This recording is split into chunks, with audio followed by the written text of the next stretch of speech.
Welcome, everybody, to this debate. We're looking forward to giving you a good discussion that's going to happen between two really sharp minds on the subject. We're glad to have you on this episode. Make sure you hit the like button for this one. Share it on your favorite platform. Also, make sure you hit subscribe. If this is your first time to Facts, welcome, everyone, to today's debate. The discussion is, did Matthew, Mark, Luke, and John really write the four Gospels? I'm your host, Dr. Stephen Boyce. We're joined by two distinguished guests, Dr. Bart Ehrman, New Testament scholar, best-selling author, and also Jonathan Sheffield, an autodidact Anglican researcher. Today, we're going to explore one of the most pivotal questions of Christian origins: who actually wrote the gospel accounts? So thank you for joining us. I'm going to bring on the screen our guests who are here with us today, Dr. Bart Ehrman and Jonathan Sheffield, and I'm going to introduce them. As we get into the discussion, I'll also go over the rules. So we have Jonathan down here at the bottom. He hails from Brooklyn, New York area. He was born and raised in the Anglican communion as a member of the Episcopal Church. He's a veteran of the armed forces, having served 4 years in the United States Air Force. While Jonathan holds an MBA and an undergraduate degree in his coursework of computer science, accounting, and statistics, he's also an autodidact in the church for history and Christian apologetics. Since the year 2016, he has participated most notably in debates such as defending the reliability and thesis of the New Testament and the Holy Scriptures, including engagements with Rabbi Tovia Singer, Dr. Bart Ehrman earlier as well, Dr. Mark Goodacre, Dr. Robin Walsh, Dr. Richard Carrier, Dr. Josh Bowen, Matt Dillahunty, and many other PhDs in their field of expertise. Jonathan's goal in these dialogues is to share his thesis from an Anglican perspective and receive valuable feedback. So, Jonathan, thank you for joining us. Thank you so much. Dr. Bart Ehrman is a James A. Gray Distinguished Professor of Religious Studies at the University of North Carolina at Chapel Hill, where he has taught since the year 1988. He's recognized internationally for his scholarship on the New Testament and early Christianity. Professor Ehrman has written or edited 33 books, including 6 New York Times bestsellers. His college-level textbook, The New Testament, A Historical Introduction to the Early Christian Writings, has remained the best-selling text in the field for more than 25 years. His scholarly works have been published by Oxford, Harvard, Yale, and other premier academic presses, and his books have been translated into over 27 languages, reaching millions of readers worldwide. Beyond the classroom, Professor Ehrman is widely recognized as a public scholar. He's produced 9 acclaimed courses for the Great Courses, in addition to numerous online courses available through bartehrman.com, which I'll have a link for that as well for you to click on. His books and courses have sold more than 2 million copies. He also writes for his charitable blog, the Bart Ehrman blog, which has raised millions for organizations addressing poverty, homelessness, and hunger. In addition, he hosts the weekly podcast, Misquoting Jesus, with Bart Ehrman, available on YouTube and all major podcast platforms, where it brings cutting-edge biblical scholarship to a global audience. Thank you, Dr. Ehrman, for joining this debate. No, it's my pleasure. Looking forward to it. Yes, yes. All right, here's some of the rundown for the audience so you know what's going on here. Each participant, starting with Jonathan, is going to start with a 20-minute opening statement. They're going to go back and forth, and it'll be Dr. Ehrman. Then we're going to move into a participation of just going after each other's arguments. There's going to be a rebuttal for 10 minutes by each of our guests. There'll be 10 minutes. And again, we'll be a little loose with some of the time. If they go over a few seconds, it won't be the end of the world. We'll give 60-second extensions there. Then there's going to be 2 rounds of cross-examination, roughly 10 to 12 minutes. Jonathan will start that, and then Dr. Ehrman. And then we'll go through a second round of doing that. And then at the end, there will not be a closing statement by either of the guests. We're actually going to take your questions. Now, I want to give clear instructions very, very quickly on that. Please, if you're going to send a question, tell us who it is directed at, or we're going to assume it's for both. If you want it for both, please clarify that. Put @facts. Also, your super chats will go through. Those will be guaranteed questions. If it's not a super chat, I will do my best We're on a strict timeline, so I cannot guarantee it. All right. We're going to start with our openings, and I'll take everybody else off stage. It'll be Jonathan going first. He's going to take himself off mute. Jonathan, you have 20 minutes. I will be timing you, and we will go into the next phase. Okay, thank you. Well, to begin my dialogue with Dr. Ehrman, it is essential to note that the nature of the question before us is not a novel one. In fact, it was a focal point of examination during Augustine of Hippo's discourse with the Manichaean luminary Faustus at the end of the 4th century. To provide greater context for today's discussion, it is vital to understand the procedural precedent established from this discourse. In this debate, Faustus argued that the New Testament documents Augustine cited against him were not written by an apostle, but by an impostor using his name, and therefore the testimony lacked credibility. In response, Augustine tests Faustus' allegation by walking through the legal framework used to identify and authenticate common documents in the ancient world. Augustine begins his argument by asking the following questions. Where will you find any authority, if not in the gospel and apostolic writings? How can we be sure of the authorship of any book if we doubt the apostolic origin of those books, which are attributed to the apostles by the church, which the apostles themselves founded, and which occupy so conspicuous a place in all the lands? To that end, how do we know the authorship of the works of Plato, Aristotle, Cicero, Varro, and other similar writers, but by the unbroken chain of evidence? How is authorship ascertained in each case, except by the author having brought his work into public notice as much as possible in his own lifetime, and by the transmission of that information from one to another in continuous order, the belief becoming more certain as it becomes more general up to our own day, so that when we are questioned as to the authorship of any book, we have no difficulty in answering?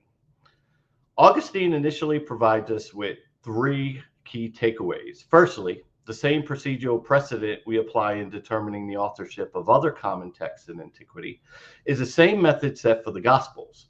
In other words, there is no double standard. Secondly, Augustine's reference to an unbroken chain of evidence pertains to the chronological documentation or paper trail that records the sequence of custody, control, and transfer of physical evidence. Thirdly, the author's publication of a common text and its transmission results in echoes of extrinsic evidence, leaving behind archival fingerprints that we can analyze to trace the work's origin and author. Next, Augustine explains how the precedent provides safeguards and controls against potential agents who might publish literature under the guise of prominent authors, thereby aiming to boost the work's notoriety and credibility. In one such example, Augustine states, "Were not some books published lately under the name of the distinguished physician Hippocrates, which were not received as authoritative by the physicians? And this decision remained unaltered in spite of some similarity in style and matter." Augustine explains that the physicians precluded these works based on the following objective criteria. The texts were not known during Hippocrates' era, nor is there any corroborative statement from the author, his known associates, or pertinent witnesses regarding the publication.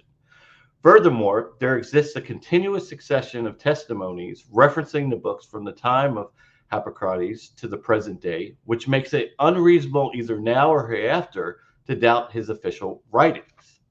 This provides an objective standard. Ultimately, Augustine's synopsis provides testable and measurable criteria by which we can historically conclude an author's identity. If we apply Augustine's criterion to the classical work titled On the Nature of Things, a didactic poem widely attributed to Lucretius, we will see that the method is legally sound and provides a credible answer, despite the paucity of contemporary evidence. Applying the first element, we ask if there's any empirical documentation from those present or near the time of Lucretius to determine whether he is the true author of On the Nature of Things. The answer is yes. In a letter from Cicero to his brother Quintus in 54 BC, Cicero states, "The poems of Lucretius are as you write. They exhibit many flashes of genius and show great mastership. Second, was this information transferred through successive generations and to distant times? Again, the procedure leads us to an affirmative answer. Specifically, several historical figures either quote or reference Lucretius' poem. This includes Quintilius, Tacitus, and Marcus Aurelius. Because Lucretius was critical of religion, his poem was disparaged and commented on by most early church fathers. While the two principal surviving manuscripts of On the Nature of Things were only rediscovered in 1417, does a review of the documentary evidence point to any other author than Lucretius? If not, the only logical conclusion is that Lucretius is the author of this title. Therefore, we should be able to apply the same procedural precedent that led to the identification of Hippocrates and Lucretius as authors of their respective works, to trace when and where the four Gospels of the Apostolic were written and by who. As Irenaeus, Tertullian, and Caius were able to name some of the authors and provide details for the formation of the so-called Gnostic texts. Remember that the procedural precedent advanced by Augustine underpins fundamental legal principles in contemporary evidence law, including the rule of corroboration, natural custody, and chain of custody. It was the substantiation of these legal doctrines that convinced the great intellectuals and legal voices of the ancient era, such as Augustine, Irenaeus, Tertullian, Eusebius, Jerome, among others, to accept the conclusion that Matthew, Mark, Luke, and John were authors of the four Gospels. Proceeding to our first legal principle, the rule of corroboration stipulates that material facts must be proven by evidence from at least two independent sources. By way of illustration, Arian of Nicomedia, in his project to construct an empirical history of Alexander's campaigns, applied this principle. For wherever Ptolemy and Aristobulus gave the same account, Arian followed it on the assumption of its accuracy. This principle is further emphasized by Dr. Ehrman, who states that multiple attestation is one of the most important historical criteria for establishing what happened in the past. If there are several sources available that independently indicate that an event happened, then no one of them could have made it up, since they all report it without having conferred with one another. The Church Fathers do not only echo Dr. Ehrman's sentiments, but also employ the same legal argument in their case for the Gospel authors. In particular, Augustine, in his treatise against the Manichaean, uses the rule of corroboration to defend the authenticity of the Gospels, writing, "Shall I, when I have a writing which I see spread far and wide for a length of time, and sanctioned by the concordant testimony of churches scattered all over the world, degrade myself by doubting? For the utter overthrow of all literature will follow, and there will be an end to all books handed down from the past, if what is established by the uniform testimony of so many men and so many times is brought into such suspicion that is not allowed to have the credit and authority of common history." Consequently, the histories of Eusebius, Jerome, Chrysostom, Augustine, Origen, and others demonstrate that common history from Rome, Asia Minor, Assyria, India, Jerusalem, Alexandria, Antioch, North Africa, Greece, and other regions all witness to the same four writings while naming the same authors. This would be conclusive in any normal court of law. Additionally, Irenaeus, the Bishop of Gaul, a witness to at least 3 apostolic sees, argued from the same legal basis against the Gnostics, stating that the tradition of the Gospels, that is, of the apostles, that is, the Gospels, made clear in all the world, can be clearly seen in every church by those who wish to behold the truth. This objective observation provides independent attestation of different churches across a broad geographical area in many languages that witness to the same writings and name the same authors. In contrast, the Gnostic factions exhibited divergent religious texts with conflicting accounts of authorship.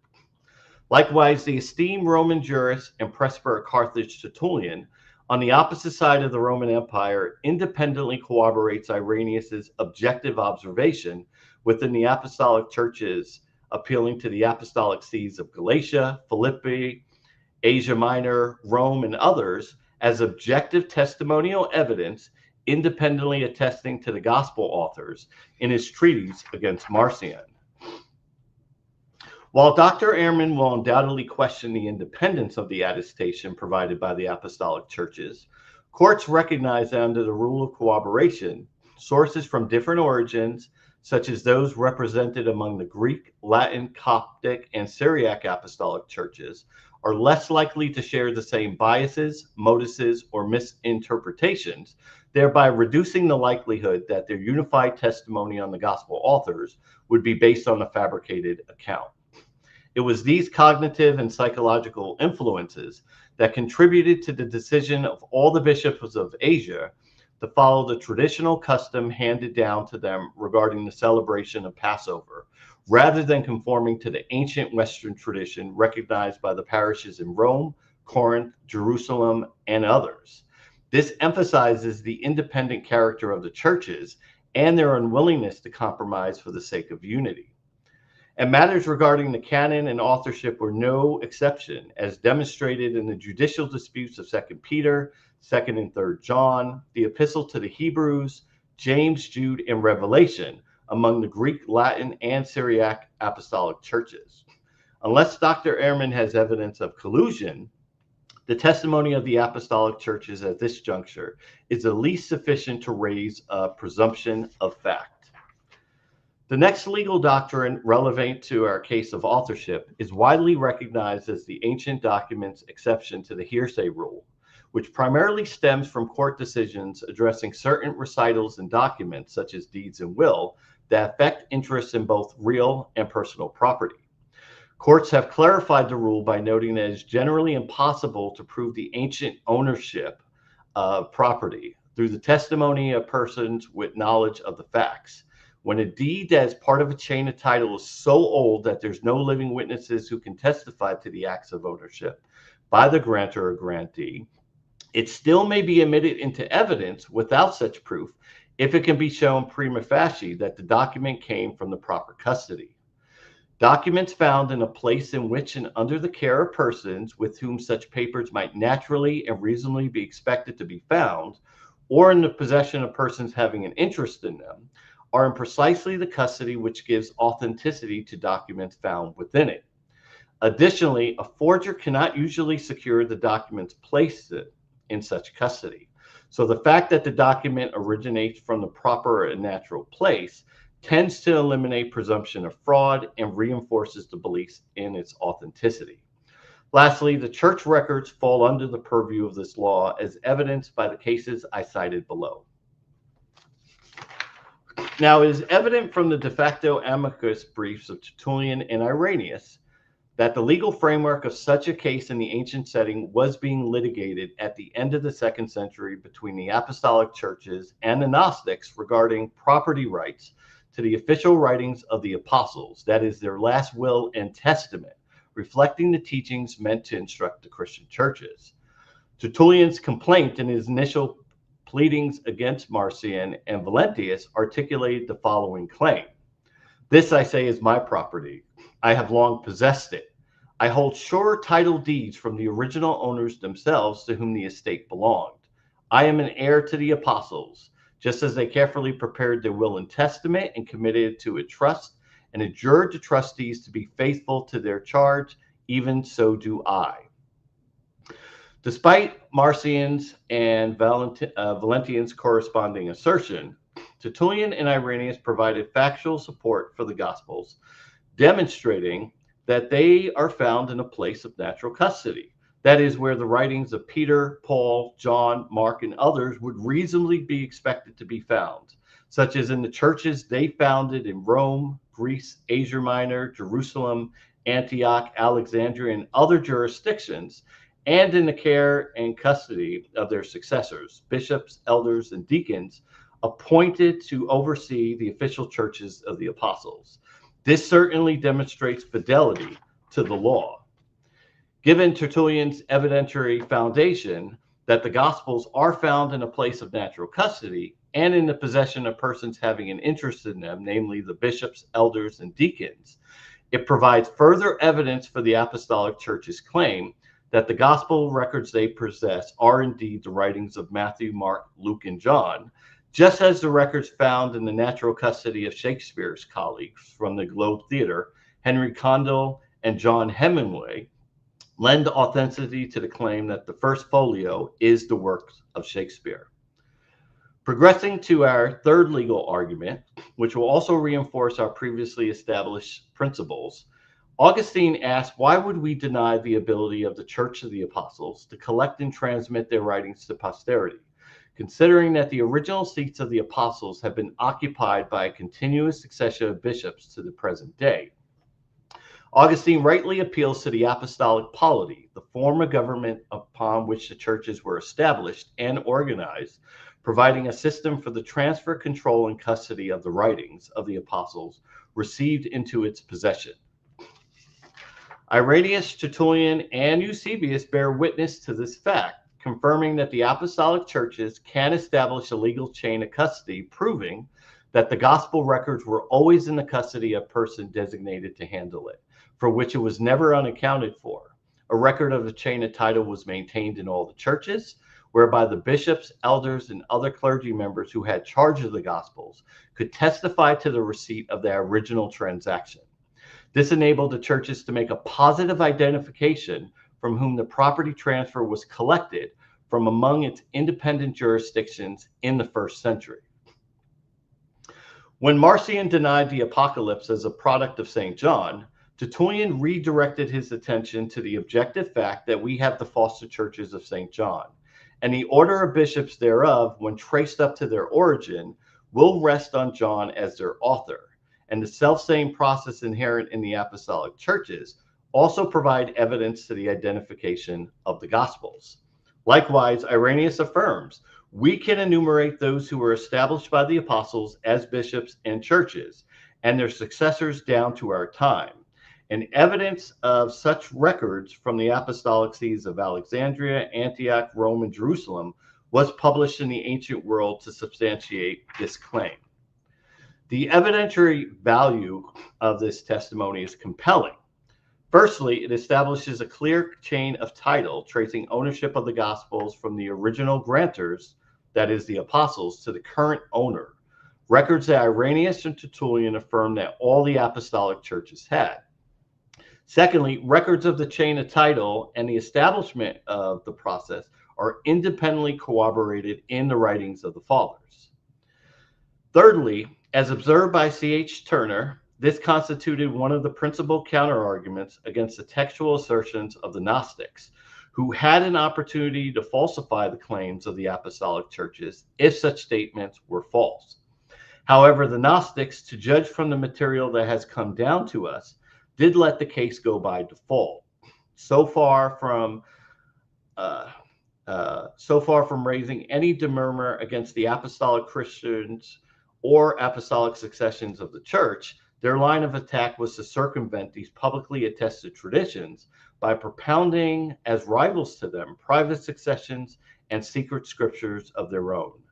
Consequently, the inability of the Gnostics to falsify the preceding assertions of the apostolic churches is, in itself, an argument whose significance cannot be overstated, considering they had the means at that time and place to properly examine the assertions and the documentation.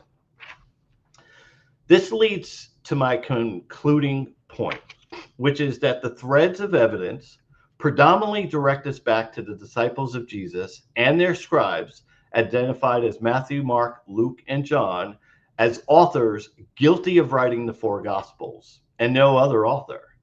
As was the case with Lucretius' work on the nature of things, we have empirical documentation from contemporaries of the apostles that either indirectly quotes, references, or alludes to the Gospels and authorship. The compelling force of the notable allusions in the letters of Polycarp, Ignatius, 1 Clement, Papias, and even Paul collectively demonstrates evidence of knowledge, possession, and dissemination of the Gospels in Asia Minor, Antioch, Rome, and Greece from known contemporaries of the apostles who were appointed to oversee the apostles' churches. This provides positive evidence all pointing back to our suspects. All things considered, we can establish a succession of independent testimonies to the Gospels from the time of the apostles through the end of the 4th century. And throughout the ages, this concrete history remained the same up until the 18th century. You got 2 minutes. While I assume that Dr. Ehrman may dispute some or all this evidence, I'd like to emphasize that the statistical probability of the accumulated documentation being incorrect is almost zero.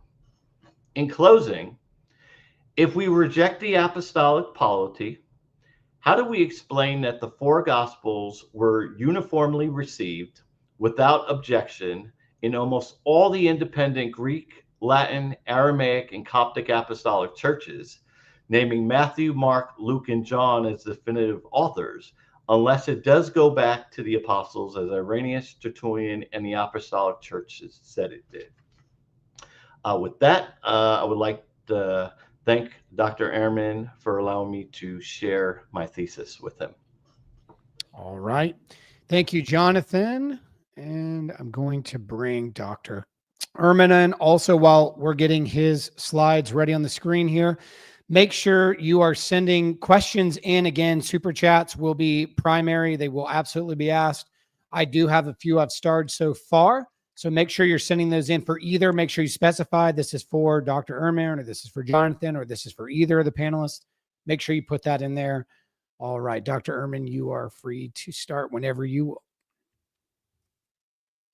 Okay, just a second. I need to. There we go. So, all right. Let me begin by just saying that, like Jonathan, I was raised Episcopalian, and was very active in the Episcopal Church for years.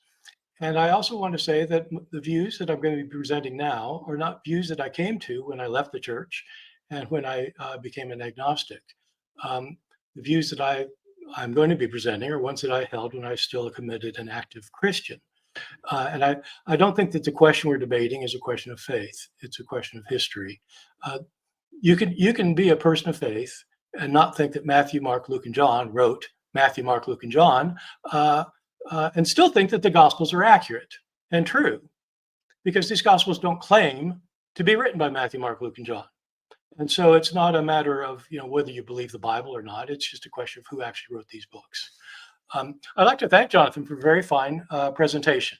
I very much appreciate his approach. He is trained in law, and he has a legal approach to trying to understand why we should think these Gospels were written by the apostles. I do think, though, and I'm going to be trying to show why trying to take a modern legal procedure to understand a historical issue can be problematic, because the kinds of evidence that one uses in modern situations is not always applicable, for reasons beyond our control, to situations that we're dealing with when it comes to antiquity. So, right, who wrote the Gospels? So I'm going to give some of the basic information before giving my views on it.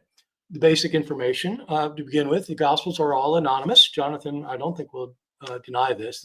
The authors do not name themselves. So that means that they're anonymous, which means that calling them Matthew, Mark, Luke, and John is not at least found in the Gospels themselves. The titles we have were added by later scribes and then later editors. Are there any authorial hints within the Gospels to indicate that they're written by Matthew, Mark, Luke, and John? The answer, again, I think, is absolutely no.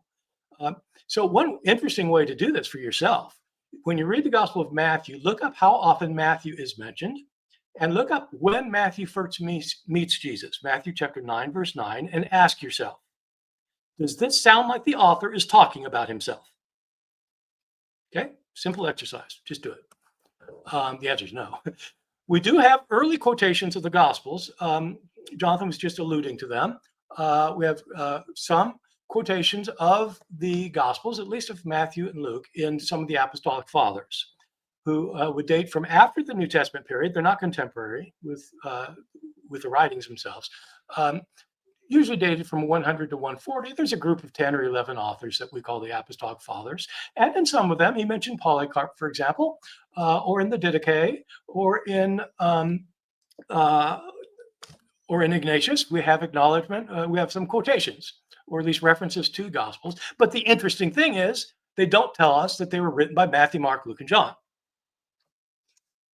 The first time you have any names attached to the Gospels are in the writings of Papias, who was probably writing around 120 to 130. We don't have his books, unfortunately. He wrote 5 volumes, and we only have quotations by people living later, usually centuries later, who will quote a snippet or two from him. Very interesting quotations. And in one of them, he indicates that Matthew, the disciple of Jesus, collected the sayings of Jesus in Hebrew. He also says that Mark was the companion of Peter, who Peter himself didn't write a gospel, but Mark heard Peter preaching, and so eventually he wrote down the things Peter said. And what Papias says is, he had one major concern: to write down everything that Peter had told him about Jesus. Let me say, that can't be true of the Gospel of Mark. Of course, it's not everything that Peter would have said about Jesus. The Gospel of Mark you can read in 2 hours. But if Jesus' ministry lasted 3 years, you've got 2 hours of material. So it's certainly not everything. The other thing to say is, when he said that Matthew collected the sayings of Jesus in Hebrew, well, that's not our Gospel of Matthew. Our Gospel of Matthew is written in Greek, and that it was written in Greek, and it's not a collection of the sayings of Jesus. It's about his life, his activities, his deeds, his miracles, his death, his resurrection. There are certainly teachings in it, but this is not what Papias was describing. So we don't know whether Papias knew our Matthew or not, but he's not talking about our Matthew. Did he know our Mark or not? We have no way of knowing, because he doesn't quote anything from Mark and then say this is in the Gospel of Mark. He just says that Mark wrote a gospel, and he says Matthew wrote a collection of sayings, or produced a collection of sayings. It's interesting that as time goes on, as far up to the middle of the 2nd century, Justin, who's commonly known as Justin Martyr, even though Martyr is not his last name, it's unfortunately what happened to him. We have 3 books by Justin Martyr in which he quotes the Gospels, and he does not name them as Matthew, Mark, and Luke, and John. He calls them the memoirs of the apostles, but he doesn't tell us which apostles. And he does say that they were Gospels, but oddly, he doesn't name any of them, except one, the Gospel of Peter. What? Well, there is a Gospel of Peter. There's a Gospel of Peter floating around when Justin was writing. And in fact, when Justin talks about Jesus' passion narrative, the death of Jesus, the language he uses about this refers to the Gospel of Peter, the one we have. It was not written by Matthew, Mark, Luke, or John. Okay. Something changed radically around the year 180, 185, right in there. Irenaeus, whom Jonathan mentioned, does tell us for the first time the names of the authors. Matthew, Mark, Luke, and John. He says those are the 4. And we know he's talking about our Matthew, Mark, Luke, and John because he quotes them. And then he attributes. So he has the 4, and he calls them Matthew, Mark, Luke, and John, and it's the first time. Now, I'm not sure when Jonathan dates the Gospels. He may date them earlier than me, but if so, then it creates even a bigger problem. Along with most critical scholars, I think that the Gospels are written between 70 and 95 or so of the Common Era. Irenaeus is writing about a century later. And it's the first time anyone names them. About the same time, we have a fragment called the Muratorian fragment. It's called that because it's discovered by a guy named Muratori. It's a list of the books that this unknown author and unnamed author thought were in scriptures. Unfortunately, it's a fragment because we don't have the beginning of it. And it begins right in the middle of a sentence by saying something about some gospel, but then it says, and the 3rd of the gospels was Luke, and the 4th was John. So we assume that he had Matthew and Mark as well. So that's about the same time as Irenaeus. What does this show us? By 185, toward the end of the 2nd century, people are calling these things Matthew, Mark, Luke, and John. At least these 2 authors are, both of whom, by the way, were closely connected with Rome. The Muratorian fragment appears to have been written in Rome about then, and Irenaeus spent a lot of time getting his education in Rome before he became the Bishop of Gaul. Okay, so in Rome, around 185, boom, there it is. So we have them, and after that, they're basically called that. When you have gospel titles in our manuscripts, like when you have ancient manuscripts of the Gospels, there are titles, and they have our titles. They start appearing in the 3rd century, so the titles start appearing after Irenaeus and the Muratorian fragment, and they have the same names attached. The thing about the titles in the Gospels, though, as I said, they're actually not titles given by the authors themselves. One way to know that is that the titles in the manuscripts are according to Matthew, according to Mark, according to Luke, according to John. When I write a book and I put a title on it, I don't call it according to Bart. So some of my critics say I should call it that because it's just like my opinion about things.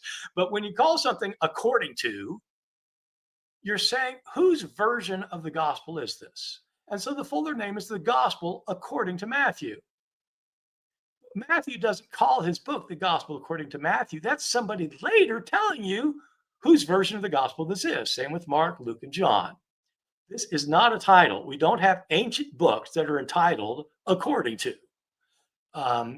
So those are later attributions based on the common view that they're written by Matthew, Mark, Luke, and John.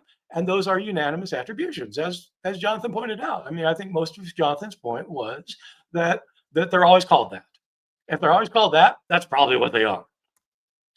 But I want to consider whether those attributions are the best guesses of people living later, starting in the end of the 2nd century, or are they false attributions where they actually weren't written by these people, or are they right? Were they written by Matthew, Mark, Luke, and John? Okay, so I want to, we could talk a long time about this. We could have a 12-hour debate on this very issue, but I'm going to cut to the chase with what I think is the most important consideration of all. Who were Jesus' disciples and his followers in the early years? We know from the New Testament itself, Jesus' own disciples, including Matthew and John, were Aramaic-speaking, uneducated day laborers from rural Galilee. Galilee is the northern part of what we think of as Israel. The followers of Jesus were described, the ones who have any description of them in the Gospels, is that they were day laborers, such as fishermen and such. They were uneducated. I'm going to try and show that. But the New Testament actually says that Peter and John were illiterate. Acts chapter 4, verse 13, which I'll talk about in a minute. And they were certainly uneducated, for reasons I'll show, if they were day laborers in rural Galilee, and they were absolutely Aramaic speakers. Could they have spoken Greek? Yeah, probably not. But if they did, in these rural areas, there was not a lot of education going on, and not a lot of bilingualism, as we know from modern research and archaeological discoveries in Galilee. People there basically spoke Aramaic, especially if they were lower class day laborers, which Jesus was, and so were these people. All right. Well, so if Jonathan wants to discuss that, we're absolutely fine. I'm absolutely fine to discuss that because there's a lot that can be said about it and evidence that I think is completely overwhelming for all of that. And the Gospels basically say as much. They do say it. So, all right, if those are Jesus' disciples, who wrote the Gospels? Were they Aramaic, uneducated day laborers from rural Galilee? No, they weren't. Whoever wrote these Gospels were Greek-speaking people who were highly educated, who were trained authors from Greek-speaking realms outside of Israel. So, is that a match? Yeah, no, not really. But let me go into that. Whoever wrote these books had to be highly educated in Greek. So those of us who read and study and teach Greek realize that it's a difficult language to learn if you are an English-speaking person, like most of us. And it was difficult in the ancient world to learn it as a second language. People could often learn how to speak it sometimes, but being able to speak a language ain't the same thing as being able to write it. I have undergraduate students who are, say, seniors at university, at a very fine university, who get straight A's and who are some of my best students, who could not write a book as good as the Gospel of John. Absolutely couldn't come close. In English. In English. These people are highly educated, Matthew, Mark, Luke, and John, so they're educated in Greek. So what do we know about Greek education in antiquity? And is it the kind of thing that the disciples of Jesus would have had? So first thing I want to point out are the demographics of the ancient world. The overwhelming population in the time of Jesus throughout the Roman Empire was rural. 80 to 90% of people lived in rural area, in small villages and hamlets off in the countryside. Wealth distribution. We know most about wealth within urban settings in the big cities. There were basically two cities in Galilee, Sepphoris and Tiberias. Jerusalem was a city. Most people didn't live in these places. Most of the wealth was located throughout the empire, in the cities, in urban areas. Even within the cities, 55, these are statistics that I can back up, and I'd show you where to look them up because this is done by people who've studied ancient demographics for decades. 55 to 60% of the urban population at the time was at or below subsistence level. In other words, they were barely getting by. I don't mean they had only one car, and only one TV set. And I don't mean that, they had to have a black and white TV. I mean, these are people who are barely able to feed themselves, or, not so much. 10 to 20% are absolutely destitute, starving. So somewhere between 65 and 80% of the population in the urban centers were in very bad shape economically, much, much worse than today. As bad as hunger issues are today, far worse in the ancient world. And in the rural areas, it was worse because the wealth was located in the cities. It was very much a hand-to-mouth existence for people who lived in the rural world, meaning 80 to 90% of the world. Who got Greek education and what was it like? Well, the Greek education came to those who were wealthy and urban and elite children. This is documented repeatedly throughout our sources and in modern scholarship. The only people to get formal education were wealthy, urban, elite children, except with one exception, which is that slaves who served wealthy, urban, elite people could sometimes be educated so they could help out with the household duties. There were three stages of Greek education. To start off, they didn't teach reading and writing at the same time in ancient Greece or throughout the Roman Empire. You spent several years just learning how to read letters and copy letters, where you would first learn the alphabet, then you learn the syllables, then you learn to read words, then you learn to read phrases. You learn how to copy your name. That would take 3 years or so. Then came grammar. The grammar education is for people who had mastered the ability to copy letters and to do a little bit of reading. This is where you learn elite reading, where you actually read the classics and talked about what they meant, and you learned how grammar worked, and you learned how to write a personal letter. That took more years for children. After that, some students, not very many, moved into the third stage, which is rhetoric and composition. This is where you learn how to write something out of your own mind. How you came up with something to write and wrote it. That took many years. The whole thing was years long, many years. And it always started with children. That's to get educated at the level of our authors. And even those who learn rhetoric and composition, only few of those can learn to compose. Compose like, narratives. Okay. So, do we have any evidence of this kind of thing in rural Galilee, this kind of Greek education? No. Do we have any evidence of people being trained in a second language this way? You've grown up speaking Arabic and then you go and then you learn the second language, this kind of education? No. Why? Because is there any adult education in the ancient world, in the Greek and Roman worlds? No. They don't have evening classes at the local school. No. Okay, so who could read and write? Generally, and where Jesus lived. Generally, common assumptions. People just commonly assume most people can read and write, right? Most of us can read and write. It turns out that widespread literacy is a development that happened mainly starting in the 19th century with the Industrial Revolution. Because as you start getting factories and things, it turns out that if you spend a lot of money educating a lot of people, they'll be better workers. So it comes with the Industrial Revolution. You don't have it in the ancient world. One of the classic studies of this is by William Harris, who teaches at Columbia University in New York, who wrote a book called Ancient Literacy. Harris did a full analysis of what we know about Greek and Roman literacy, and he concluded, based on a full book-length analysis that you can read, it's worth reading, that 10 to 15% of the population was literate at the best of times and places, like Athens in the 5th century BCE. Who were these 10 to 15%? They were the wealthy, elite urbanites. What about in Israel? How many people could read and write there? Once again, common assumptions. We all heard that every Jewish boy went to synagogue school and learned how to read and write. Wrong. It's not true.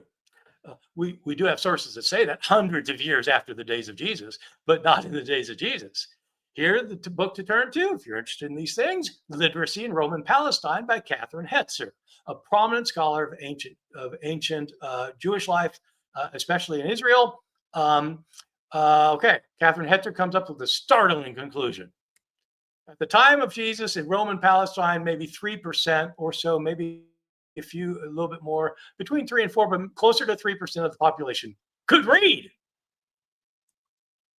Almost entirely, those who were taught to read were taught only to read the Hebrew Bible, the Torah. They weren't taught to read other things, let alone other languages.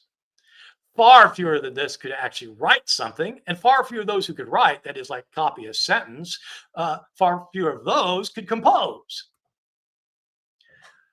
The ones who could compose, again, in Israel were the wealthy elite urbanites. As it turns out, from the entire 1st century, the only 2 authors that we know who produced literary works in Israel at the time, the century of Jesus, 2 people, the historian Josephus, whose writings we have, and his enemy, Justin of Tiberias, whose writings we don't have. They're the only 2 known authors that we have. Matthew, Mark, Luke, and John. Matthew, John, and Mark are said to have been from Israel at the time.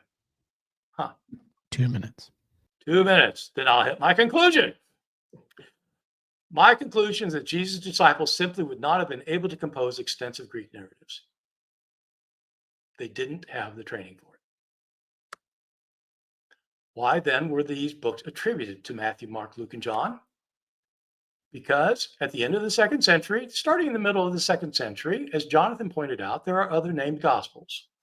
We have lots of other gospels from the time that we know about. The Gospel of Peter, the Gospel of Philip, the Gospel of Thomas, the Gospel of Secret John, the Gospel of Basilides, the Gospel of Mary, the Gospel of Hebrews. These are all competing for attention among Christians. How are the people who subscribe to the authority of Matthew, Mark, Luke, and John supposed to show that they are authoritative? By giving them authorial names, authors who are authoritative. It's no accident that this happens when all these other gospels are floating around. They needed authority, and they had 2 natural choices. They chose 2 of Jesus' disciples, Matthew and John. And then they chose 2 companions of his 2 most important apostles, Peter and Paul. Mark, the companion Peter, Luke, the companion of Paul. It's not an accident they chose those 4. I don't think Matthew, Mark, Luke, and John themselves wrote these books. All right. Outstanding, gentlemen. Thank you so much for those presentations.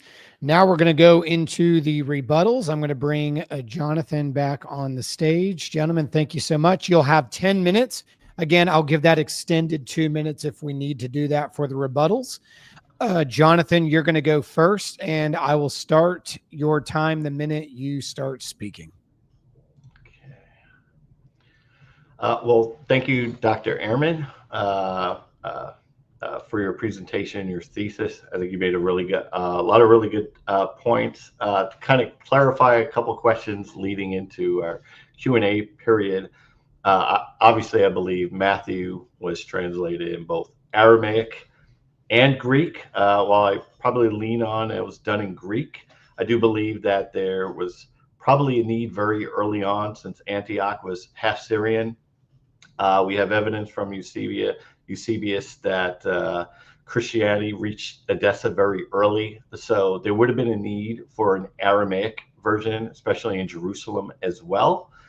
Even though I do believe Greek may have come first, but I think as in part of authorship, we could go to the Syriac churches. They have what they believe and their tradition is the first Aramaic Matthew. But the next thing I sort of want to talk about real quick is you did bring up Papias. So I think it's important to note a couple of things. And as you rightly point out that, yes, Papias, the bishop in Asia Minor, does definitely name Mark and identifies him as an author of a gospel, but we don't know if he's referring to our gospel of Mark, which I think is a fair reading of the text.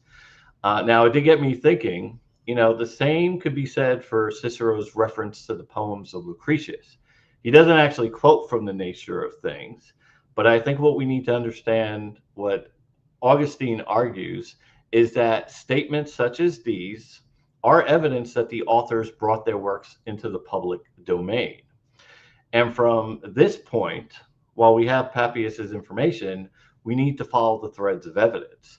And initially, if we go to John's foster churches in Asia Minor, where Papias is from, and then we look at Peter's churches. So if we know of some sort of alluded work to Peter, and we go to Peter's churches in Antioch and Rome, then Mark's in Alexandria and Paul's in Greece, the documentary evidence would, for the most part, point back to the Mark that we all know. And because we know where Papias is from, we know the church that he was assigned administrator of, we can get that information. And I would say this goes back to Papias's statement on Matthew as well. And while I agree that the statement may be vague, and I'll kind of explain some of that later on, we could still follow that same statement. And we don't have to take Papias's statement on his own. We have Clement of Alexandria, we have Eusebius, we have Papias that Irenaeus says that he was aware of, and he was familiar with those statements. So when we compare Papias's statements along with Clement of Alexandria with Irenaeus on this question of Mark and Matthew about them bringing works into the public domain, all these writers that are overseeing the churches they point to that same Matthew and Mark. So the question is, what other, well, obviously I know there's other versions of things out there, but these are the ones representing the churches that he would have had access to, that all the churches in Asia Minor represent. So wouldn't that be the natural logical conclusion? Just like with Lucretius, what other work on the nature of thing are all these later writings referring to, if it's not what Cicero's referring at his particular time? So that's my point on some of Papias's statement. I think the next thing I do want to bring up, because you did advocate that Jesus' disciples didn't speak Greek. I understand your reference back to Acts, I believe it's 4:13, to the illiterate. Now, as you may aware, I know J.N. Sevenster, who writes, do you know Greek? Could the apostles have, and Jesus' disciples explained it? I know Dr. Scott Gleaves, along with Stanley Porter and Paul Barnett, advocates for the thesis that they certainly could have known it very well, and they do advocate that particular thesis. I know we see in the text itself of the Gospels instances, and I know Jane Stevenson points this out, conversations between, Pilate and Jesus. There's no indication in the text that there was a need for an interpreter. Jesus and his disciples are preaching all over the area, and there's a number of uh, uh, uh, areas that were Hellenized over for the last 350 years. So he's obviously going out to a lot of communities where they spoke Greek. And once again, there's no indication in the text of the Gospels itself that they couldn't speak Greek. And I think I know you did bring up about Josephus, referring that slaves were had the ability to learn Greek as well. But once again, I think we do have. I know it's a debatable topic. We have J.N. Sevenster, who writes thoroughly on this question, advocating for a different a position that they did know. I think the other thing that we got to consider, Dr. Ehrman, is in the writings of Paul, we see in the works of Peter, that they did use secretaries. And we kind of see this clearly in Romans. We see this in 1 Peter. So while maybe they couldn't speak, they did have access to those that did know Greek. So that's another thing that we have to consider. And the fact that Paul had Luke, we know Mark had, or Peter had Mark, John was over in Ephesus. Great. He probably had a whole host of great scribes over there that can compose his work. So I think those are some of the things that we got to take into consideration on this. The other question I have, or point that I want to bring up, while you do state that they were highly educated Greeks, now one of the things I'll probably follow up with you on is that the highly educated Greeks, I think from my understanding, is wouldn't they have written in Attica, areas around Athens or Iona or Alexandrian Greek, but the New Testament Gospels are in the Koine Greek with smatterings of Aramaic, which would go to the language of trade. So why don't we see, the Gospels in Alexandrian or Ionic or Attic Greek? Why do we see it in the language of trade, the Koine, with smatterings of Aramaic?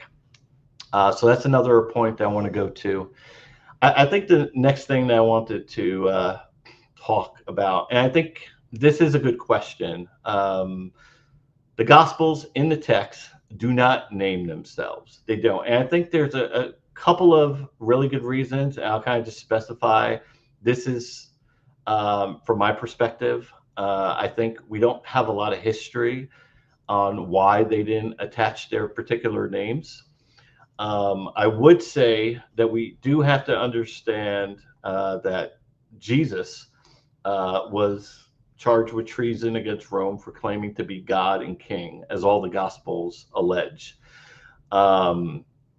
And, Matthew, Peter, and John were Galileans. They weren't a Roman citizen like Paul, who had all these additional rights that he does appeal to in his writings, that Peter and John would not have access to. We have to take into consideration that Christians weren't granted legal status until the Edict of Milan in 313 AD. We know from Livy that foreign religious ceremonies against the state or religion of Rome was deemed unlawful. And this is why we see in Pliny's letter, that Christians were meeting secretly in their homes, because obviously they can't go out to the temples. So they are keeping a very low profile. We even see this in Justin, in his martyrdom. The governor is asking him specifically, where are you guys hanging out?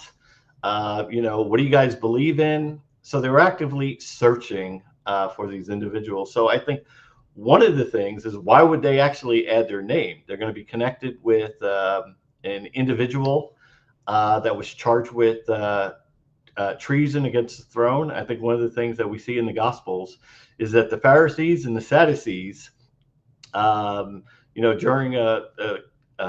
his trial and crucifixion, is it's like, hey, here's your king of the Jews. And the Pharisees are very quick to say, no, we have no king but Caesar.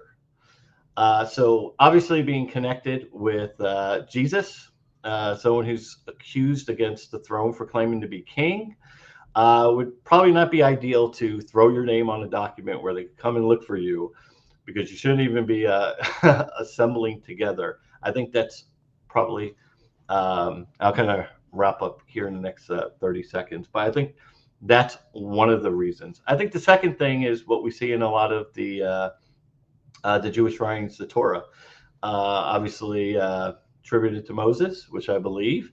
Obviously, these works that we see in the Old Testament, a lot of them dealing with Chronicles, Kings. Yeah, the author doesn't assign their name, and we see in a lot of these Jewish works, and hopefully, Dr. Ehrman, you would agree that these works are meant for the people, in the same way that the last will and testament of Jesus Christ is meant for the congregations. They're not like the Greeks, where they're trying to create a name for themselves or be a sense of pride. This is all about the people of the church. So I think from a humility standpoint and keeping a low profile is why we don't see them actually name themselves in the text. However, last point I want to make on that, names can be forged. And as you're aware of a lot of the documents in the ancient world, putting a name on it doesn't guarantee it is who they say it's from. And with that, I will close. All right. Thank you, Jonathan, for that rebuttal. Dr. Ehrman, you will also have the same allotted time, 10 minutes plus. And I will start the time as soon as you give your first statements.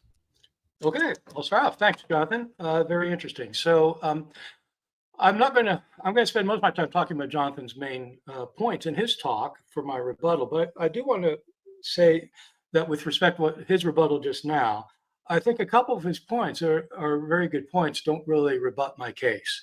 I'm not asking really why they publish things anonymously. We could talk about that. There are various reasons one could come up with, but it doesn't have any bearing on the question whether they were Matthew, Mark, Luke, and John. And I would disagree about the Koine. These are written in Koine Greek, but so is most literature at the time.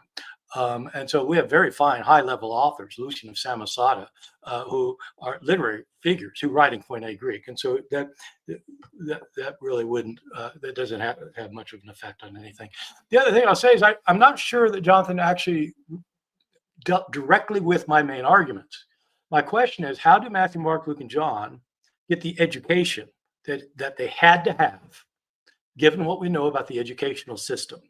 And so maybe Jonathan can talk about that later, maybe in the Q&A, but where did the education come and how do they have this level of literacy? I am not asking, look, I did say, I don't think they knew Greek, but just leave that alone. I'm not just asking whether they knew Greek. I'm asking, could they write books like this? Could a fisherman in Galilee write like this? Do we have any evidence of anyone like that writing like this in the period? Do we have any evidence of anybody in Israel up in rural Galilee being able to write like this? No. So what makes us think they did? Well, Jonathan's main argument is that we have an unbroken chain of evidence. This works well in legal cases. You got a lot of eyewitnesses. Good, that's good. And it's unbroken. And this person, that person, that person. And he points out that Augustine said, well, that's how it was with Plato. So we know that Plato wrote these things. Except we have books attributed to Plato that were not written by Plato. So Augustine was wrong about that. The big problem, though, is that his key example is Lucretius and Cicero. Lucretius writes on the nature of things, and Jonathan points out that Cicero considered whether he did it or not, and he showed that he did write it. And ever since then, everybody's agreed he wrote it.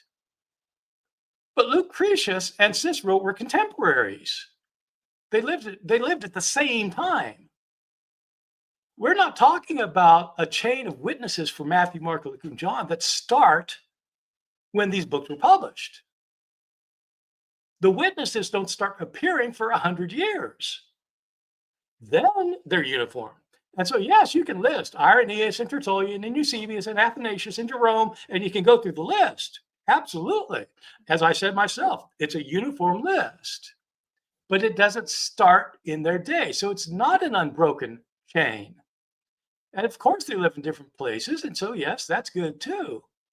But, my question is, why isn't it? This is another point he hasn't addressed. Why aren't they identified as Matthew, Mark, Luke, and John until the end of the 2nd century, 100 years later? And it's really not right to say that Irenaeus, Tertullian, Eusebius, Athanasius, Jerome, et cetera, Augustine are independent witnesses to these titles. Of course, they're not independent witnesses.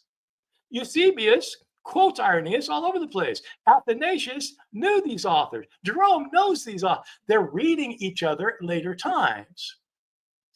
And so, yes, it's a continuous stream once it starts.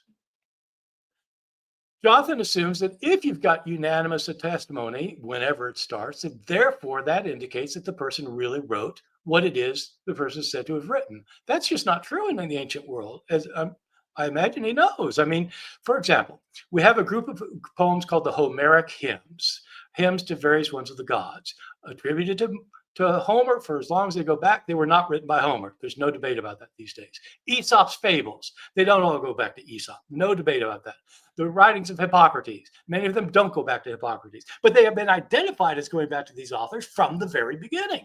You have that in Christian circles. How do you explain the Epistle of Barnabas always being called the Epistle of Barnabas, even though it was written 60 years after Barnabas was dead? Or Second Clement, written a century after Clement, but always called Clement, down to the modern period. The exhortations to the Greeks attributed to Justin Martyr. Well, he didn't write it, but it's attributed to him. So you get this in pagan circles, Roman circles, Greek circles, in Christian circles, in Jewish circles. It was unanimously thought in the early church that the Apocalypse of Peter, the first several centuries, is thought the Apocalypse of Peter was written by Peter. It wasn't written by Peter. Nobody thinks it was written by Peter. This happens in the modern world too. By the way, we have a book that everybody calls the Secret Gospel of Mark. Everybody calls it that. They've called it that since 1973 when Morton Smith published it. And the text that he's talking about doesn't have a title on it. He called it the Secret Gospel of Mark. And everybody calls it the Secret Gospel of Mark. Why do they all call it the Secret Gospel of Mark? Because the first person who put a name to it called it that. And everybody afterward did the same thing. Matthew, Mark, Luke, and John were anonymous. They were written anonymously, as Jonathan agrees. They were passed on anonymously. They're quoted without being named for 100 years. But once somebody puts a name on them, apparently somebody in Rome, which at this time is becoming the biggest church and the most influential church in the empire, somebody puts a name on these things, Matthew, Mark, Luke, and John, and everybody else afterwards calls them Matthew, Mark, Luke, and John. So what else are they going to call them? That's what people are starting to call them. That's what happens in the modern world. It's what happened in the medieval world. It's what happened in the ancient world, in Greece and Rome. It's what happened in the Christian world. And so the fact that you have continuous representation starting 100 years later is not evidence that, in fact, that they originally were called this, or that they were originally thought to be by Matthew, Mark, Luke, and John. And if they were thought to be written by Matthew, Mark, Luke, and John, you would expect that the people who quote them would assign those authors to them because those authors provide the authority they need. So that's my basic line. I don't think that he's actually refuted the case that I'm making, and I think that his case would work very well if we did have a continuous line going back to the authors themselves of the attribution of the authorship, but it's precisely what we don't have. All right. Thank you, gentlemen. Appreciate those rebuttals. And it looks like you guys can go a lot of the ways here. So we're going to start with that. Just a reminder to those in the audience, I've been starring numerous questions that have come in. I've had some outside of YouTube that have come in. Some have given donations on the side. So I'll make sure to ask those just off reading them. That won't be on the screen. The others, I will bring yours onto the screen. Again, please, if you're going to send a question, put @facts or Q something, let me know. Not Q the document, Q the question, and we'll make sure we get in here and ask those exactly as they come into each person you intended them for. If it's for both, please say this is for both panelists, and we'll go from there. All right, we are now going to enter the cross-examination. There'll be 2 total sections of this, between Jonathan starting and Dr. Ehrman responding, and then we'll do another round of that. Make sure, gentlemen, our questions are clear, and we'll try to get as many of these in as possible on the answers as well. Jonathan, whenever you are ready, it is your floor to give. Okay, thank you. And just like to let everyone know, and Dr. and Bart Ehrman as well, I am Northern Italian, so sometimes I talk a little too much. So I'll try to keep it short here. But I think on one of my first questions, Bart, is if the church's testimony on the gospel authors is some sort of result of either collusion, or as you kind of mentioned in your rebuttal, that they were simply following the tradition of a prominent see like Rome, which did have some influence, then why don't we have any sort of historical documentation of such activity? So similar to what we had in the dispute over the Passover. Obviously, the bishops in Asia, did not follow the tradition of Rome and some of the other major sees in the West. But we have a lot of documentation about these disputes, where they agreed, where they didn't agree. Why don't we see any of that with them sort of following and say, hey, we're going to jump on board. This is the talking points that we're going to have for these gospels going forward. Yeah, good question. Thanks. I'm not sure what you mean by collusion, because that has kind of a derogatory connotation to me. So I'm not quite sure. I don't think that. Or they sort of got together. Where did they get together to kind of decide? So maybe that's a better term instead of collusion. Yeah. Well, I think it's sometime somewhere in Rome, probably around the end of the 2nd century. Why don't we have any historical documentation as we do for, say, the Quartodeciman controversy? Well, this isn't a controversy. I mean, there were not debates the way there are about like when to have Easter. And so that's one point, is that, it's not the same thing. But the other thing is the question could be turned back to you as well, because if you think that they were called this immediately upon publication, well, what's our documentation of that? Why isn't that documented? Eusebius, who's a church historian, or like, why? So we don't have historical documentation for when people started calling the Epistle Barnabas, or when they started calling the Homeric hymns. And so it's very common to have anonymous writings that are attributed. Somebody finally makes an attribution and they're simply accepted. And in almost, I don't know of any case, the writings of Hippocrates or the Aesop's fables, or any case in Greek, Roman, Jewish, or Christian literature that where you have documentation. So, and just kind of follow-up question. So let's talk about the Syriac churches.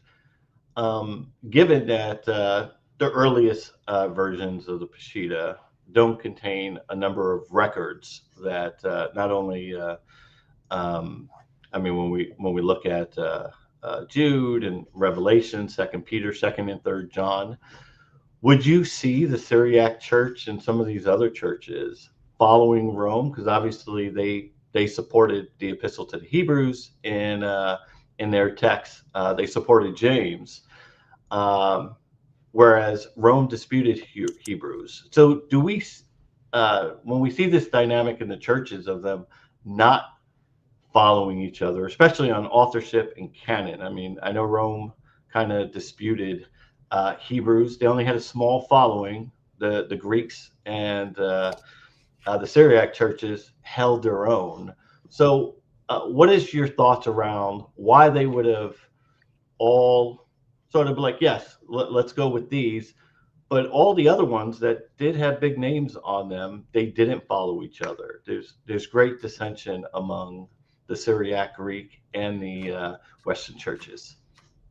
Well, I think the Syriac church is not accepting the Catholic epistles is not the same as whether they accepted the names that were attached to them. And so we don't have disputes about Matthew, Mark, Luke, and John. I'm not saying, though, that Rome passed a decree or something and that Syria decided to, disallow it. There wasn't a decree. And it doesn't have to be Rome. I'm just guessing Rome because the Muratorian fragment's probably from there. And Irenaeus was there for a good time before he went off to Gaul. And so the commonality is Rome, but it doesn't have to be Rome. It would kind of make sense it was. But I'm not saying that this was like some kind of like doctrine that was being enforced on anybody. I'm saying that somebody finally had to attribute these things. They called them Matthew, Mark, Luke, and John. There's no reason to say something else. And so it's just like today when you have when something described in a certain way that other people describe it that way because there's no reason to describe it otherwise. And again, it's like, the Epistle of Bart or First Clement or Second Clement or, why call them that?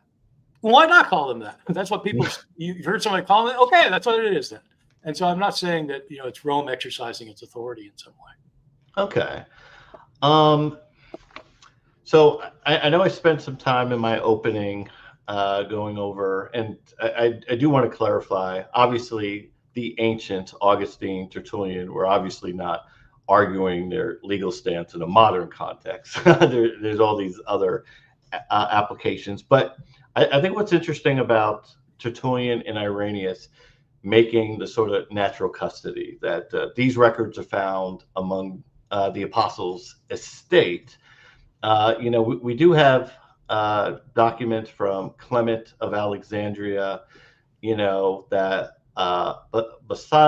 Basilides, we have Valentius. They made similar claims of, hey, we were associated with the apostles, so listen to us. I think in the Ptolemy's letter to, I think we have in Ephesus, he makes a claim at the end that, they're following the succession of the apostles. So one of the things that I want to bring up is, when we're dealing with the apostles are not alive anymore, they're making this claim to say, hey, these are the deeds and wills, the last will and testament of the apostles. They are the basis for our teachings. The Gnostics, you don't have rights to them.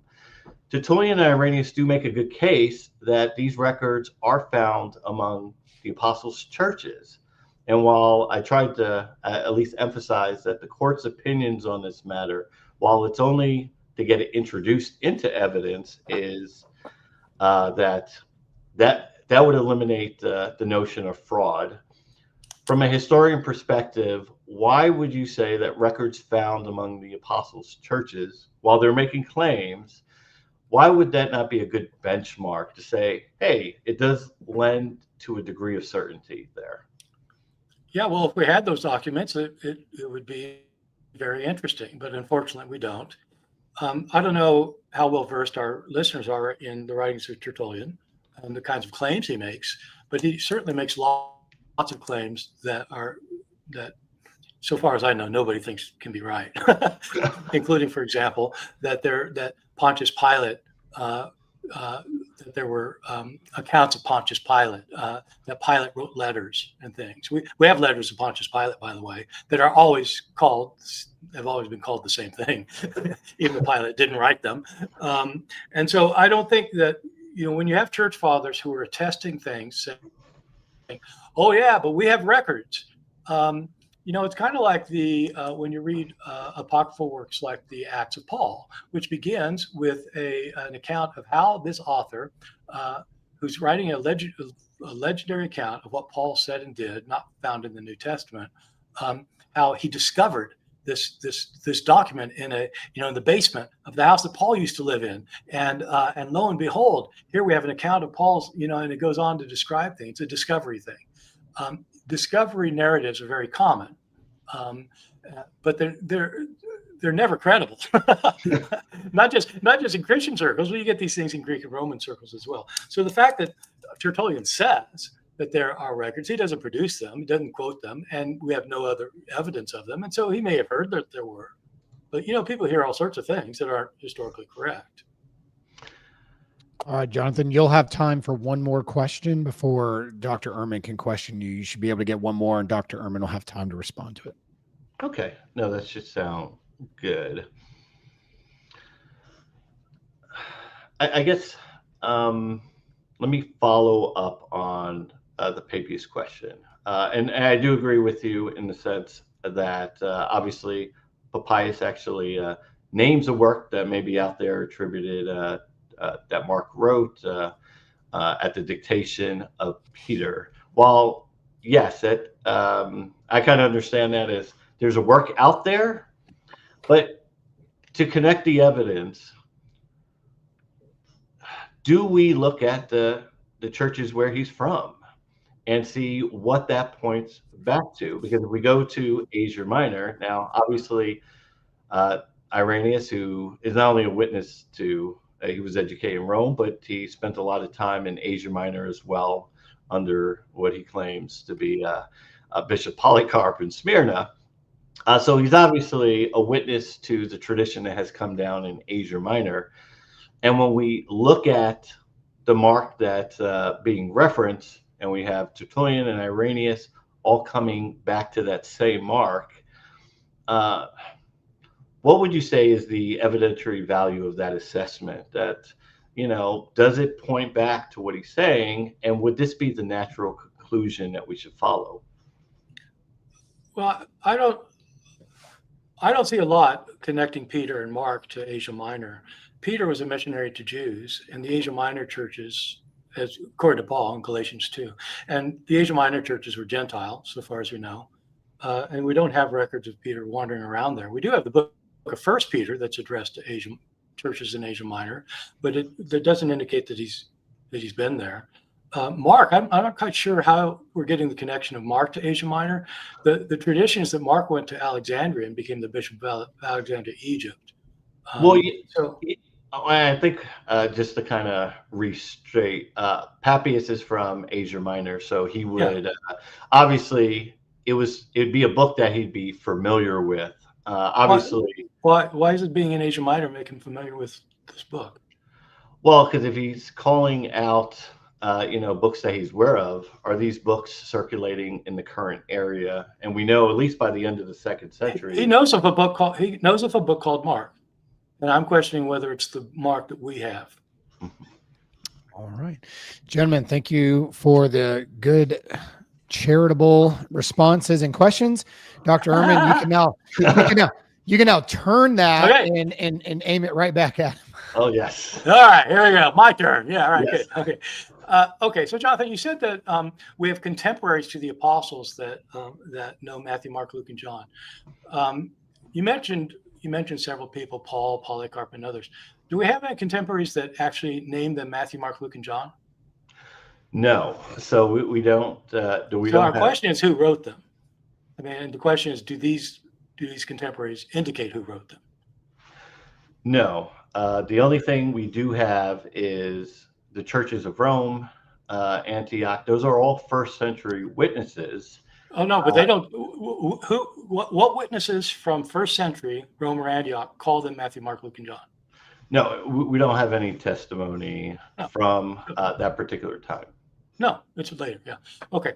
You said that maybe these authors, if they didn't get a Greek education, maybe they could have used secretaries. Yes. Can you say something about what we know about secretaries in antiquity?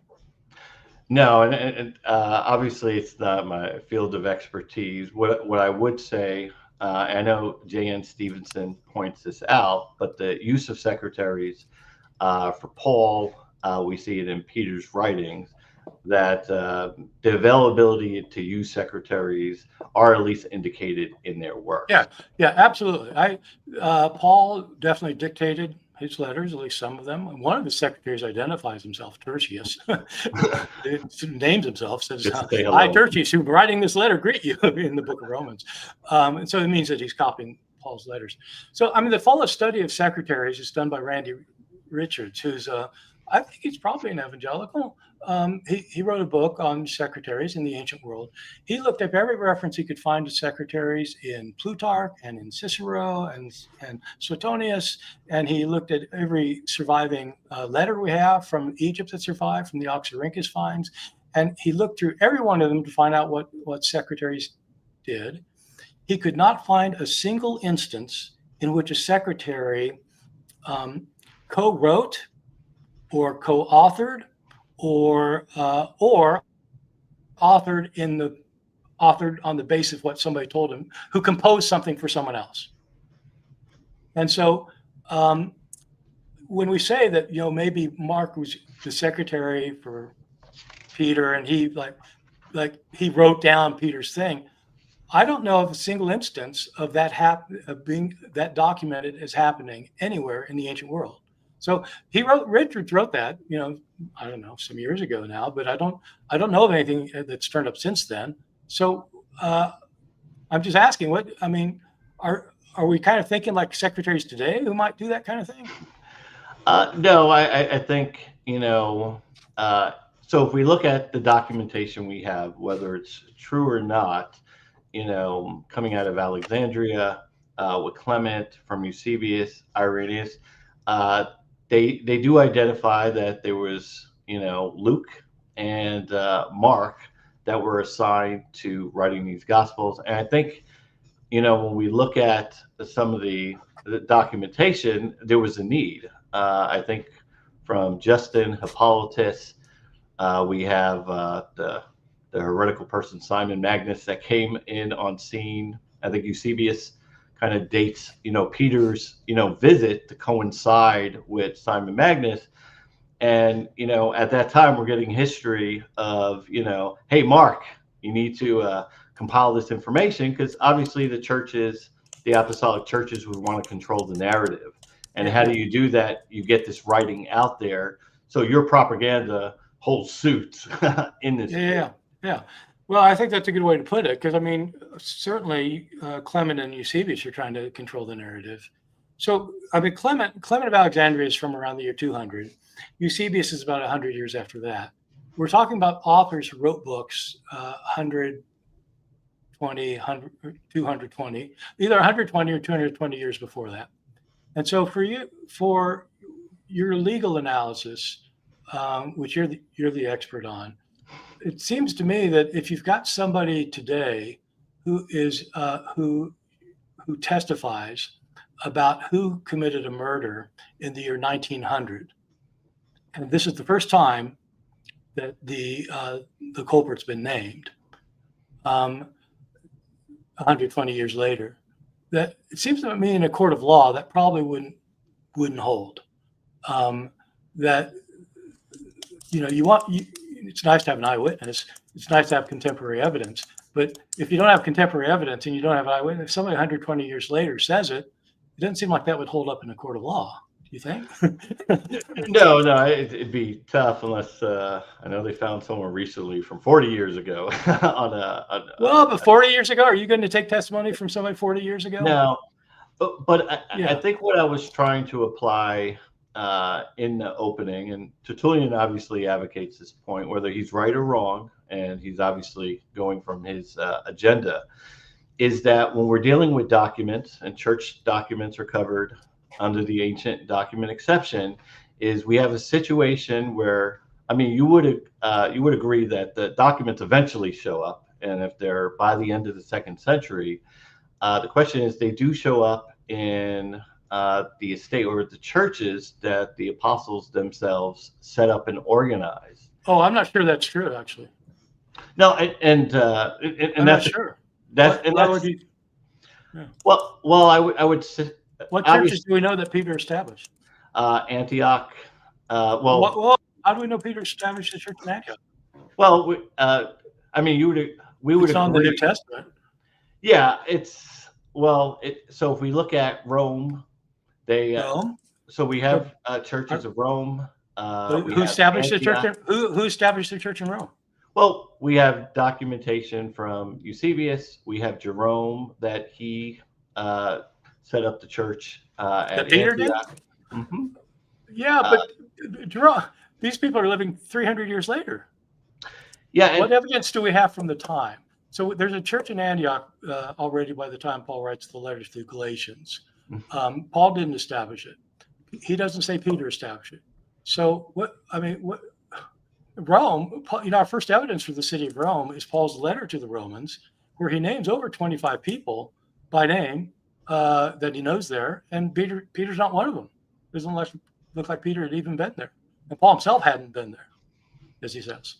So how do we know that the apostles established those churches. Well, and so this would go to the other part. Someone had to establish. They are in existence. We know that Christianity reached Rome. So obviously it reached Rome somewhere very early in all these churches. Obviously, Paul's writing to all these churches. And, you know, the point that Eusebius, Jerome, Tertullian, Irenaeus is that they have registers that go back. And I think no, they say they have. Tertullian says he does, but I mean, you're a lawyer. You look for evidence. When somebody testifies something, you ask, what is the evidence? So what's the evidence that Tertullian had some records? He doesn't actually say he has them. He says he's heard that these churches have them. Well, I know in Prescription Against the Heretics, he describes the process. So the process that we see in Tertullian is the same that Irenaeus is doing. And obviously, as administrators within the church, they can speak on any processes or procedures that were in there to secure writing. So I think even though they're late, they can talk about the process that exists at their time in the churches. Tertullian. Now, let's say, Dr. Ehrman, we have time for one more question. Jonathan, if you could finish your statement. I'll extend this one because this is a good one here. So, Jonathan, you can finish that. And Dr. Ehrman, we'll give you another question on that one. So I know I kind of showed in my opening presentation these chain of titles. I know Eusebius produces them in his histories. He produces them for Antioch, which identifies Peter as the head of that church. I know he provides it for Rome. Jerusalem, he provides a list, even though the church was destroyed after the Bar Kokhba War. And they also provide it for Alexandria. But they all say these records are in existence. And you could go to these churches today and they still have these records. So we have all these independent, or all these churches that are at least attributed to other apostles. I mean, because otherwise, where did they come from if it wasn't this movement of Christianity? I mean, obviously, Peter, Paul, you set up your churches, you have your documents, and you propagate your narrative and control it in the groups. Okay, so yeah, you know, our information about the founding of the churches mainly come from later legendary records. I mean, the idea that Thomas founded the church in India, for example, comes from the Acts of Thomas, which is again 150 years later. And so I'm not sure that really gets us very far. So I don't think I've got any more questions at this point. We can move on. All right. So that's phase one of the cross-examination. Congratulations, gentlemen. You're 50% there. All right. We're going to flip it right back around. And Jonathan, you can ask any questions you want. I'll start your time as soon as you go through your question. Okay. So I have a question for you on the Episcopal list, just to kind of understand. I know we have the Librarian Catalog. We have what Jerome put in his Chronicle. We also have, Eusebius's documentation. I believe there's a list that Eusebius quotes from Hegesippus. Ephananus, I think, produces a list. And so we do have them from different sources. I think there are some minor discrepancies between them. Now, obviously, this is a case that was made at the end of the 2nd century in response to a lot of the claims by Basilides, by Marcion, Valentius, that, hey, they have ties to the apostles. So it's only natural that if you're heirs, or you believe you're heirs to the apostle, you're going to kind of raise up and say, no, we're the true heirs. And we have documentation. I know I brought it up in the opening. What's your thought on, we don't really have an official response from the Gnostics that says, oh man, we can challenge these claims. They kind of let it go by default. So how do we weigh that in our analysis? So the person you quoted on that was C.H. Turner. Correct. Who I believe was writing before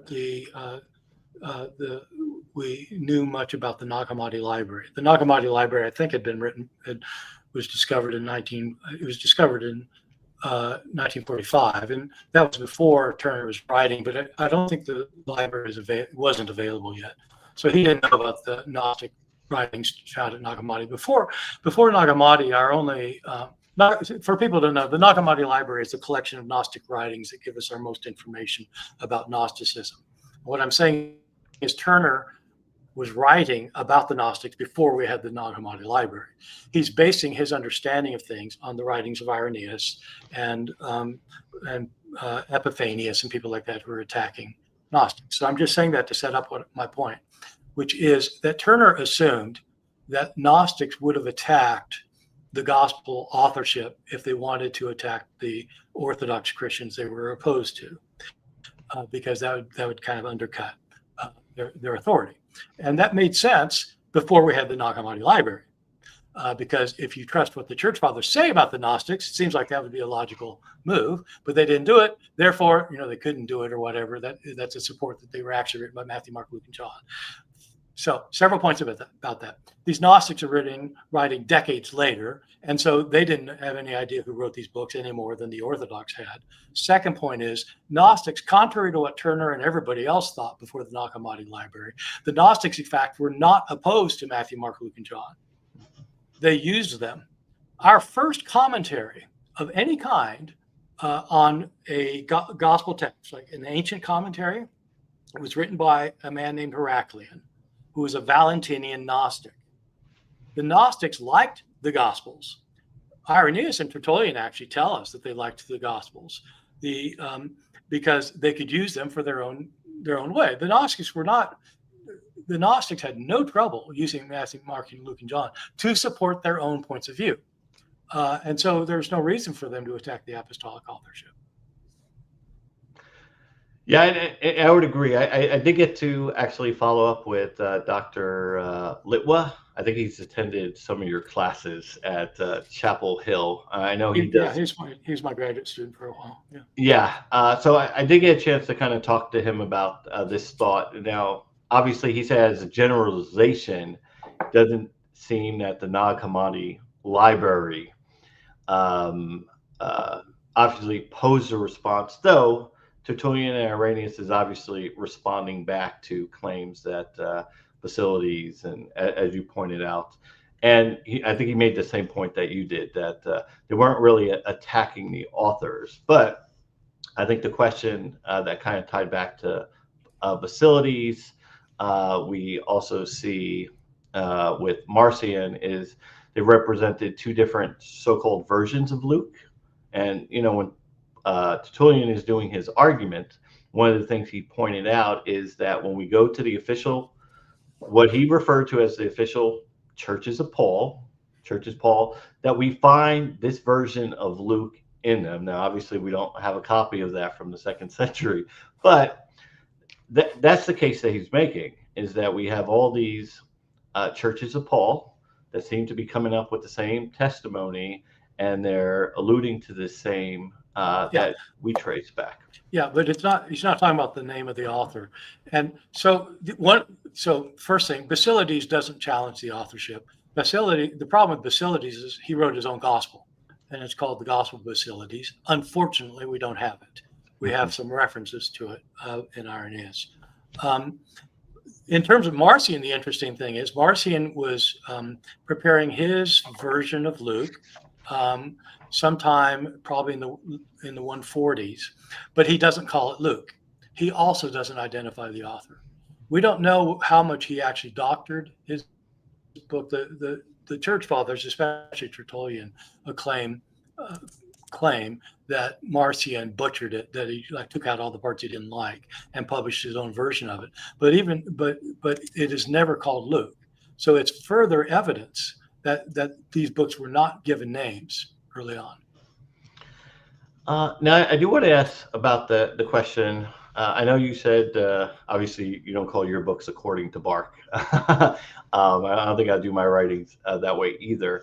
However, from the church's standpoint, I think we see this in Chrysostom's homily on Matthew. He kind of opens up, and he takes a very legalistic approach that obviously when we're talking about Matthew, Mark, Luke, and John, the according to at least from what I'm trying to understand, is more of a legal attribution, that according to the vantage point or the testimony. So the designation of according to as opposed to by would be because they're giving a vantage point, which they all recognize that there's differences, there's contradictions that they see. But the reason for that, this is the vantage point according to Matthew. This is the vantage point according to Mark, who was the scribe, and so forth. So obviously those titles do sort of at least infer that these are from the writers Matthew, Mark, Luke, and John. No, it's not that. No, the point, when you say that it's presenting the point of view of, that means that it's somebody else representing their point of view. In other words, all of them, the title of these gospels, the full title has to be the gospel according to Matthew. But because, according to Matthew is not a title, even though that's what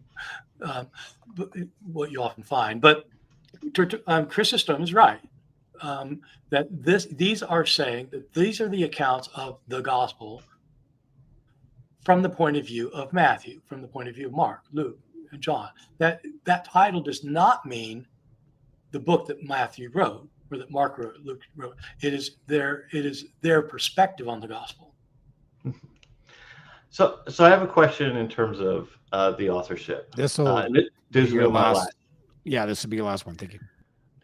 Dr. Ehrman, at some point in time, these churches, Antioch, Rome, Alexandria, North Africa, they did receive these texts. So whether they received them in the 1st century or the 2nd century, that does require a physical transfer. And I know you refer to the Matorian canon, whether it's from Hippolytus or Caius or whoever in Rome. No, it's not from either. We don't know. Yeah, from whoever.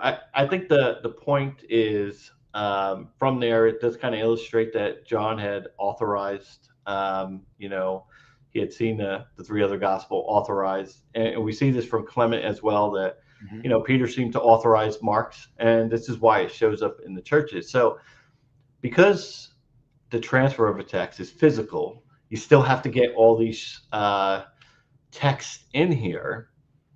Wouldn't the churches be able to testify and carry this down? Is part of why I brought up Augustine. Why would we deny the ability of the churches, the apostles, transfer it those records? Whenever they did, they would either understand who they received it from, because that would be physical, or who authorized this. Almost like Paul was sending letters to all those churches. Obviously, they're receiving them, they're collecting them, and they're transferring. Yeah. So why wouldn't they be able to take that information and what we see in the end of the 2nd century, when they're not trying to expose themselves, that they're like, this is the testimony that I handed down, and this is from Matthew, Mark, Luke, and John, and we compare them all, and all the history is the same. Yeah. Well, so right. So suppose the church in Ephesus receives a copy of the Gospel of Matthew in the year 120. It doesn't have the name Matthew attached to it. That's my entire point. It's a book. It's a gospel. They say, oh, here's a gospel. And so it's their gospel. About 50 years later, 60 years later, somebody says, oh, yeah, Matthew, that's the gospel according to Matthew. Because you got this other one here, and it's different. Why is that? Well, that one's according to Mark. Well, why is this one so different? That one's the according to John. So that whole business of attaching names, it's my whole point. It didn't happen. We don't. It is something that came about later, and so these apostolic attributions are attested to the end of the 2nd century, not before, and that's when it came into existence. It may seem weird to us because we're used to calling them Matthew, Mark, Luke, and John, but in fact, in the ancient world, they weren't called Matthew, Mark, Luke, and John. It's accustomed to us because it's been done. That's been happening for 1900 years now. Excellent. All right, Dr. Ehrman, you can now give your questions to Jonathan, and I'll start once you ask yours as well for another 10 minutes. And then audience, get ready. I have starred many. I've gotten some on the side here I'm saving.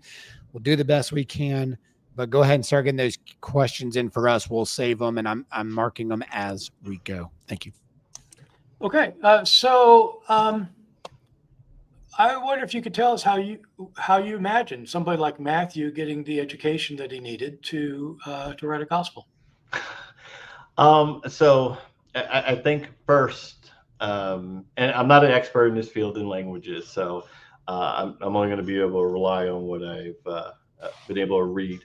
But first, a tax collector under the Roman Empire would obviously have to keep records, which means Can I just stop you there? Sure. What makes you? Why is that so obvious? Well, because if he's collecting for the jurisdiction that he's in, and you have to account for those records, obviously he would have to turn those in. That would account for his accounting of what he's collecting. Have you ever? I don't know. Do you know how tax collecting worked in Rome or in Israel at the time? No. Yeah. So. Yeah. So well, I mean, I'll just say, I mean, there are three levels. You have the person who's like in charge of the corporation that's doing it. He's like the CEO, and you got in the New Testament you have Zacchaeus. He's called a chief tax collector in the Gospel of Luke. That means that he's like the guy who organizes the people who are actually doing the work. The people doing the work are the guys who are pounding on your door, telling you to give me 10 denarii or whatever and if you don't have it, they break your kneecaps. So most people were that. They're just guys knocking on the door. So I don't know. People always say the tax collector had to be literate, but I don't know why they had to be able to count money.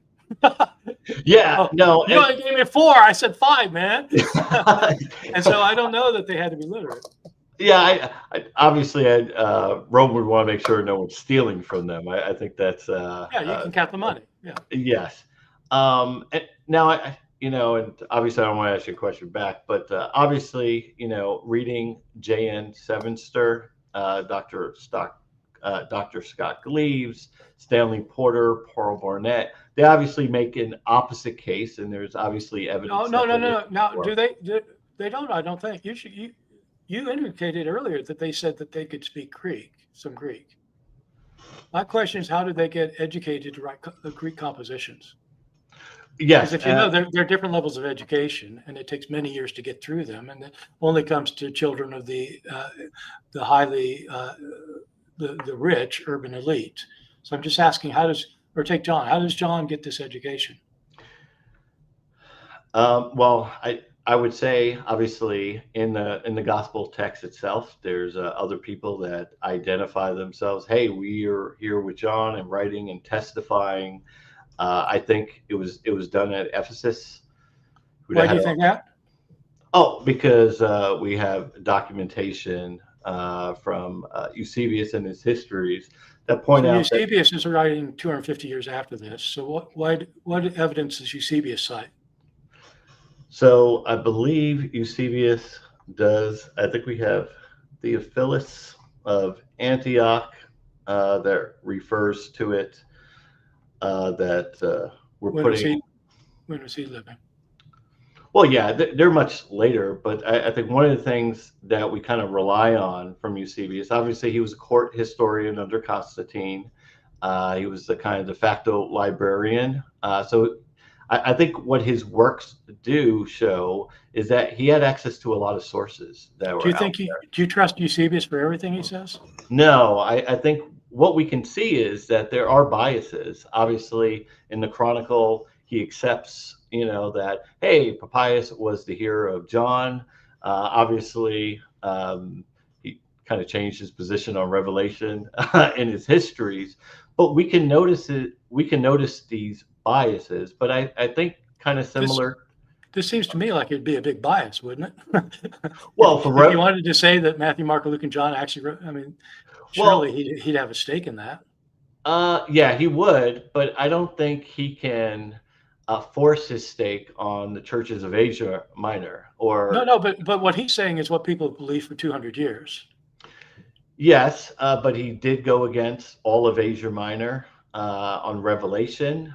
He does seem to provide an honest assessment of the disputes of authorship. So while he didn't agree with But these John, are not just, but Matthew, Mark, Luke, and John are not being disputed, are they? no. And so this is where, when we see all these churches, whether we agree that they're independent or not, they do come to the same conclusion on these four No, writings. they don't all come to the same conclusion. They all accept what somebody else has said. Let me ask this. Let me go back to a question. Why do you think that nobody names them as Matthew, Mark, Luke, and John until the end of the 2nd century? They quote them. Yeah, Why don't they give them names? From my perspective is, Christianity very early on was not legal. They are trying to keep a low profile. We know throughout the They didn't have trouble calling the letters of Paul by Paul. Well, Paul was a Roman citizen, so he had much more What's rights. that got to? No. Well, so Paul, obviously, when he was before Festus and Felix, he appealed to his Roman citizenship. No, I'm asking why somebody in the year 140 is reluctant to. I mean, I'm not talking about them going before a Roman official saying, "I think these were written by Matthew, Mark, Luke, and John." I'm saying why, when they're writing to each other, why don't they call them Matthew, Mark, Luke, and John? Well, I think, from the standpoint, I think they refer to them. They are in Justin. He refers to. He certainly quotes Peter. them. He doesn't quote them. Matthew, Mark, Luke, and John, though. Well, he does. Well, what he does say is that the apostles, and he does connect them with the Gospels. And I do believe, in particular, when he does quote Mark, I think it's chapter 3. So in his dialogue with Typhro, he does mention that it's in Peter's gospel or his memoir. No, this is in the dialogue. It's in book 106 of the dialogue, and he mentions, he doesn't say Mark. He refers to the verse that he then. No, he doesn't refer to a verse. He talks about, he's talking about he says the memoir of Peter. And whenever Justin talks about the death and resurrection of Jesus, it's always, we have a portion of the Gospel of Peter now. It's discovered in the 1880s. And whenever Justin talks about the death of Jesus, the parallels are to the Gospel of Peter rather than to the Gospel of Mark. Okay. And I think for reference, I think the quote from Typhro is when it is said that Jesus, in brackets, changed the name of one of the apostles to Peter. And when it is written in his memoirs, referring to Peter's memoirs, that this happened as well as his surname. Yeah, so that's what I was kind of referring to. It's in the Gospel of Peter.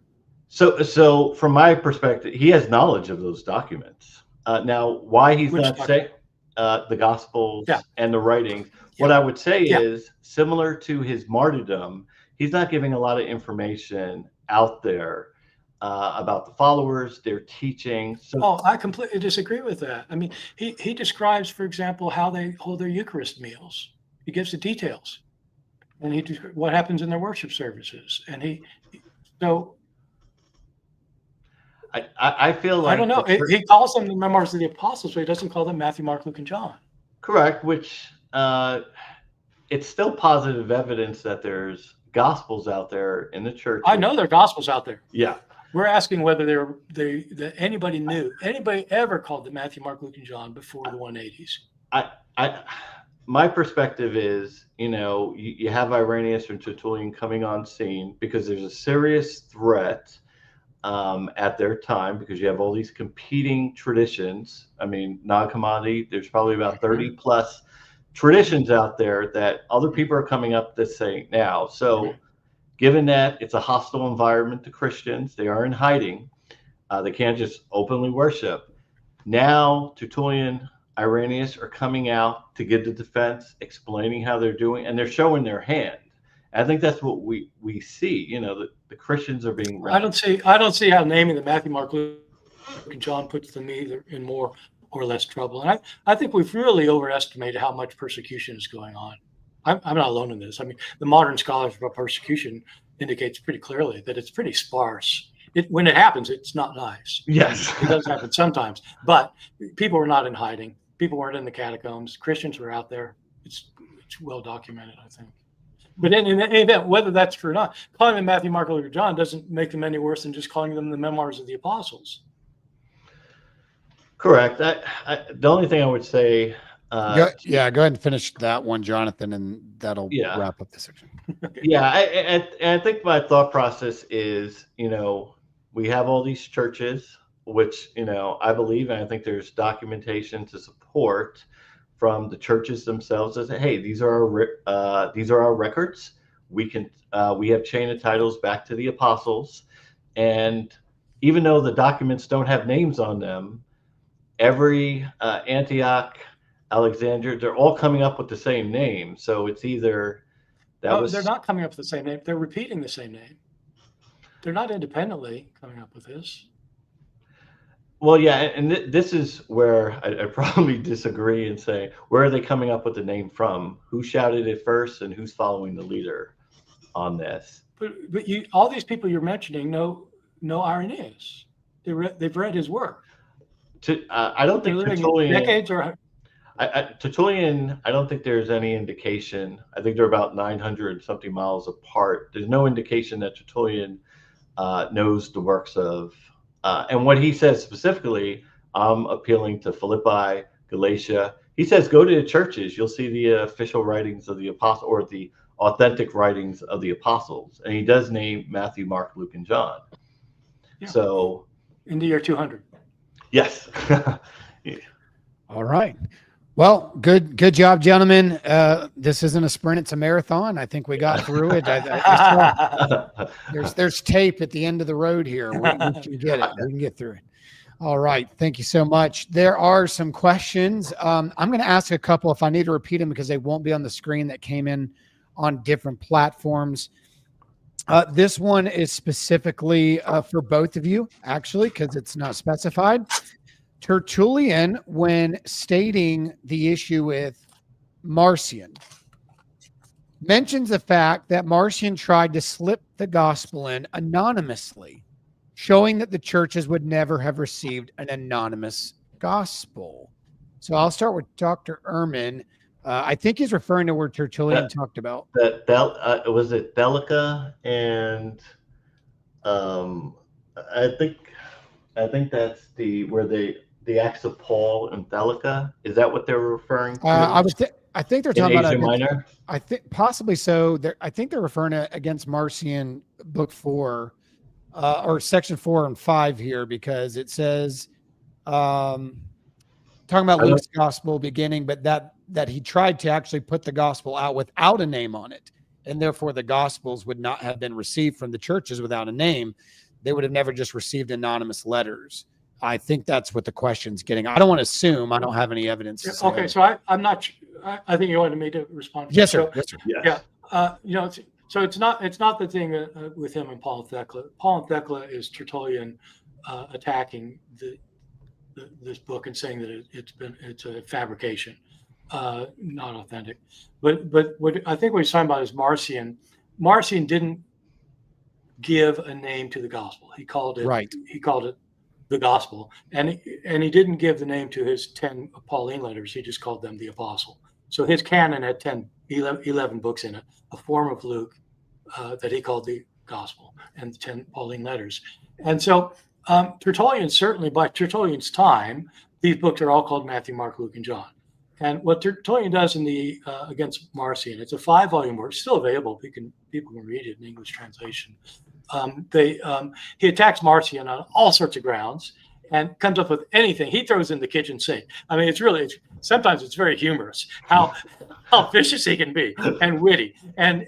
But so one of the many things he's saying is that he didn't even name his gospel. It just shows you can't get away with just the unnamed gospel these days. And so I don't think that's any bearing on when these gospels were originally called Matthew, Mark, Luke and John. I will say one of the things about Tertullian that Jonathan, I don't think you'll be very happy with. Is he thought Luke, since Luke, he thought it was written by Luke, the companion of Paul, and he said, so yeah, it wasn't really written by an apostle. It's written by an apostolic man, and so he put it on a second tier. He put Mark and Luke on a second tier because the real Gospels are Matthew, and John. There's another one that comes in. Again, both could answer this if they'd like. The Didache, when quoting Matthew's gospel, does not call it the gospel of Matthew, but the gospel of the Lord. Could these gospels be highlighting more of public liturgy, focusing on the teachings of Jesus over against the authors, even if they know who the authors are? Jonathan, you can start, and then I'll go to Dr. I think this is for both of you, actually. Well, when I look at the Didache, I know Eusebius cites it as a spurious work. Obviously, there's a liturgical work. I think the one thing that, from mine and Dr. Ehrman's perspective, on the Lord's Prayer, I think there's a key textual variant there that can play into some TR readings. But it does have knowledge. The Didache, whether it's 150, I don't know the exact dating. Eusebius attributes it pretty early. Around 100. Yeah. What it does show is knowledge of those works that are in circulation. That's what I would say. So the evidentiary value of the Didache is it does represent the gospel of the Lord, which would, from my standpoint, tie back to, that being Matthew. He was sort of the scribe of the group. And so that's how I kind of read it on that side. And I think that's the evidentiary value. I think it's positive that the Gospel of Matthew was in circulation at that time, or what we would refer to as the Gospel of Matthew. But those are my thoughts, Dr. Okay. Ehrman. Dr. Ehrman, your thoughts? Yeah, so I would say it later was charged as being spurious, the Didache. The title is the Didache of the 12 Apostles, the teaching of the 12 Apostles, but it's actually not claiming to be written by them. It's claiming to represent their views. And it does quote Matthew and probably Luke in several occasions, but again, it does not identify them.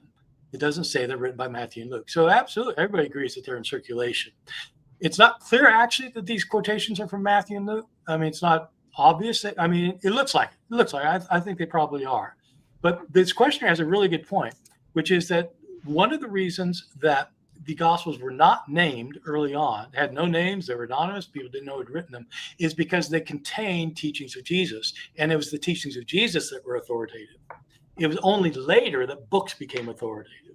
Originally, it's the anonymous teachings, the teachings of Jesus are what mattered, not who wrote them. All right, we'll go into some of the audience questions here. Let's see here. Question for Jonathan Sheffield. Would the number of contradictions within the four Gospels argue against two eyewitnesses and two associates of eyewitnesses being the authors of the four texts? I would say no. And I know Chrysostom makes a very good point of this in his homily on Matthew. And this is why you see very early on, I think Tatian's Diatessaron, that the churches were against this idea of trying to harmonize them. So they like the differences in the sense that these are individual writers. I think as Chrysostom puts it, they're writing at different places, under different times, under different circumstances. That's what we expect to see from eyewitnesses, is we want their vantage points. Even if they're wrong, is because what we can do then is align the key facts from that standpoint. So that's, hopefully I answered the question. I think so. I don't know if Dr. Ehrman, do you have anything to add to that? I'll just say that even if people are eyewitnesses, it doesn't mean they don't contradict each other. Mm-hmm. I don't think that the contradictions themselves indicate much about the authorship. I think there are other things that point against authorship within the Gospels themselves. We didn't get into that. Okay. We'll go into the next one. This one is question for Dr. Ehrman. If the authorial attestations are later guesses, why does every manuscript make the same exact guess? Why not at least a little disagreement? Yeah, no, it's a good question. And I don't think that every manuscript is making the same guess. By the time you start getting the manuscripts with attestations and with titles in them or running headers in them in Greek, it's early 3rd century. So by that time, everybody agreed that they were written by Matthew, Mark, Luke, and John. People aren't coming up with new names every time. And it's like, why does everybody call the Epistle of Barnabas the Epistle of Barnabas? It doesn't claim to be written by somebody named Barnabas, but that's what everybody calls it. Why? Because at some point, somebody said it's written by Barnabas, and there were no other names available. So okay, it's Barnabas. And so I mentioned Barnabas for one reason. I keep coming back to that one is because in early Christianity, there were church leaders who thought it was Scripture. It's in some of our ancient manuscripts, and it's always called this. It's always Barnabas. So I don't think that it's a mystery that manuscripts have the same title, because that's once somebody starts calling it that, yeah, why not? Okay, that's who it is. Yeah, my point on this, and I think trying to allude to this point earlier, is they are coming up with the same names. How does They're not coming up with the same names. They're repeating the names. Jonathan, I'm not. When Stephen and I refer to you as Jonathan, it's not because we both came up with your name somehow independently of each other. True. No, I agree with that. They're called Jonathan. Yes. This book is called Matthew. Okay, it's Matthew. They're not coming up with a name every time.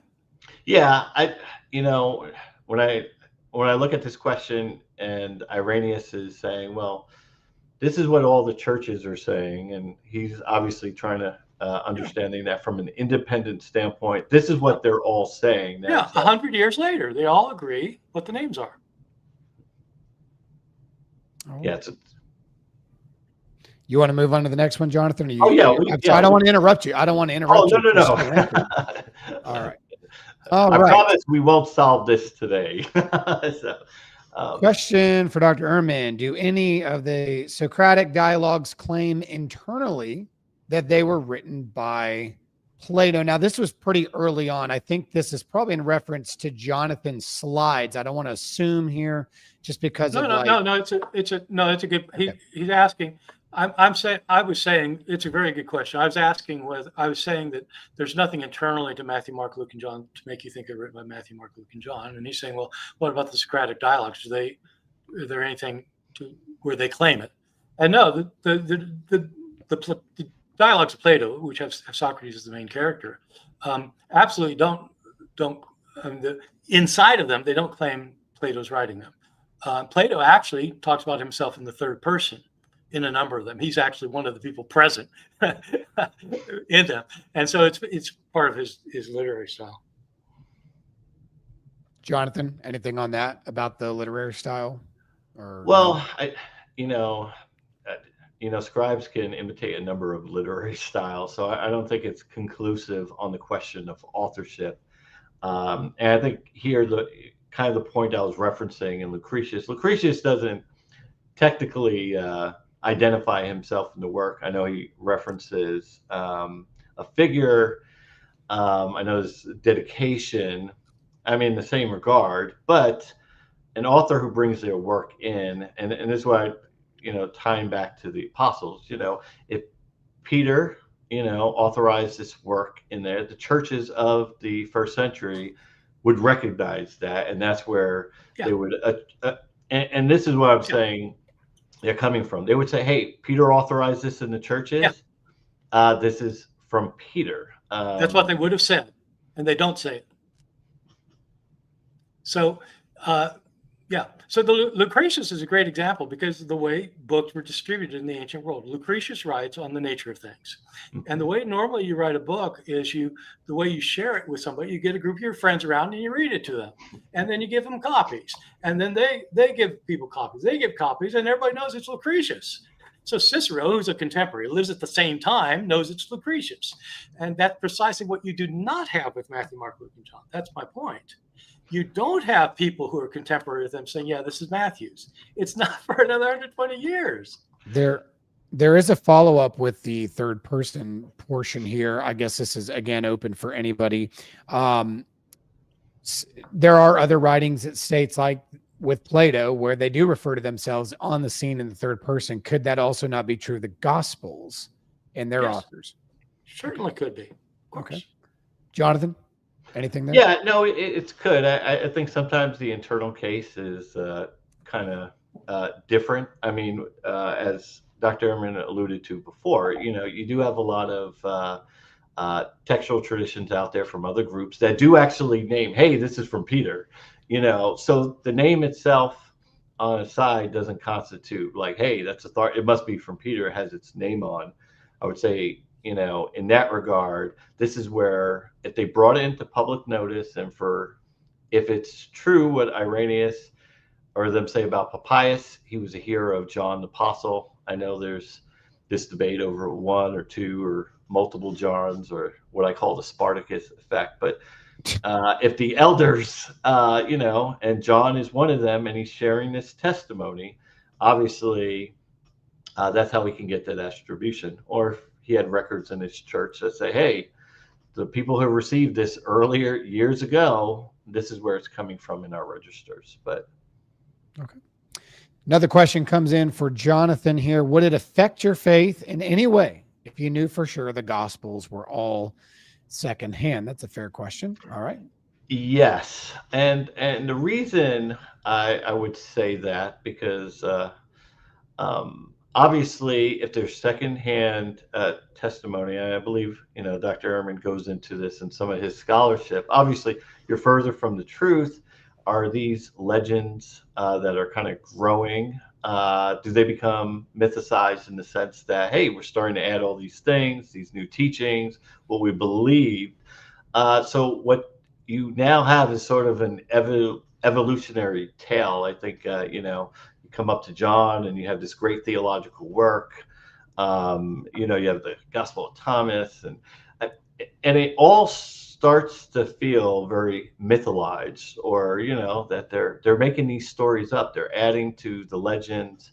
And so I think if Matthew, Mark, Luke, and John, I think the basis of setting up this question for Dr. Ehrman and I is, if they are who they say they are, at least on the ground, is you have eyewitnesses. Now, they could all be lying. They could be all making stuff up. But I think the basis, if they're not. If they are who they say they are?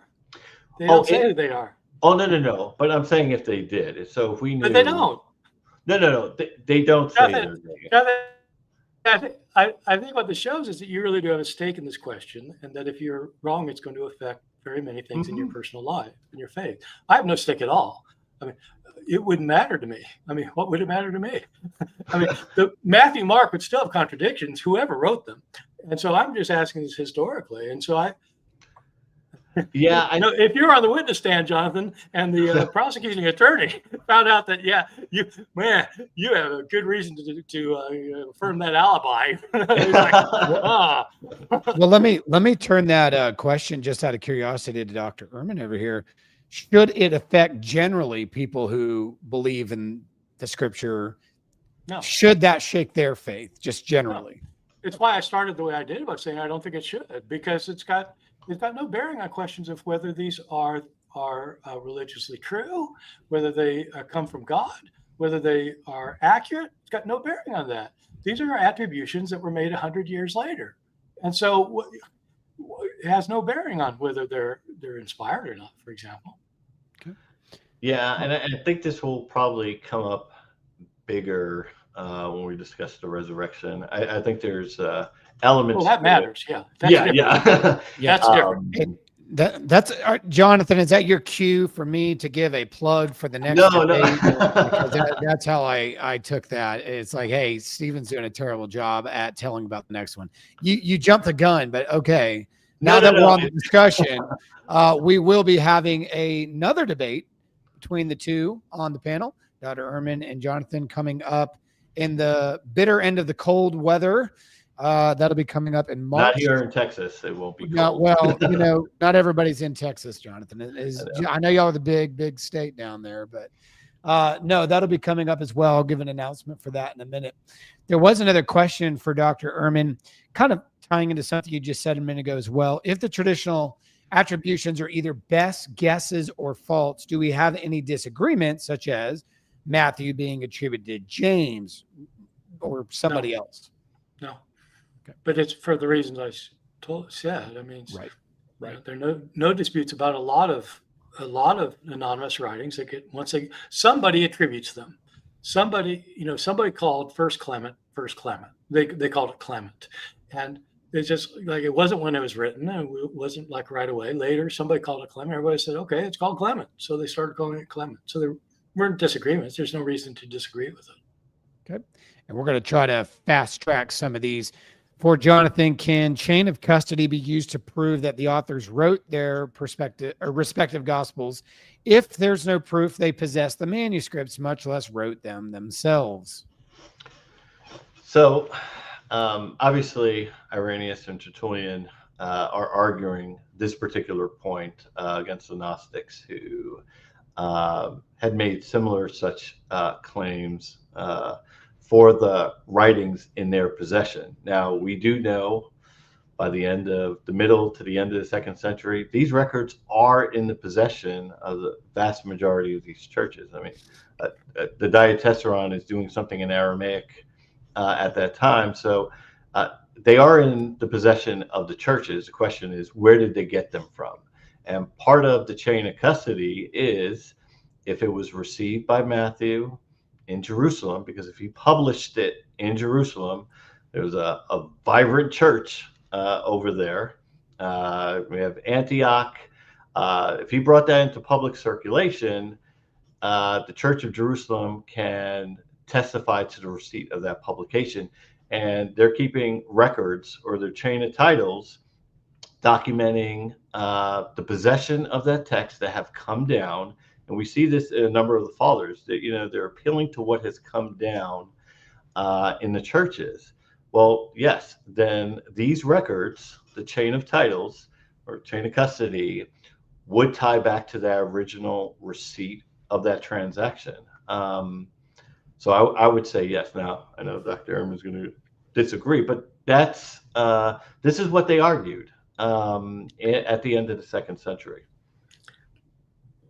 But if you want to say something, I'll just say, you say we know that they had these records. You're taking church fathers at their word on that. That's what Tertullian said. But you're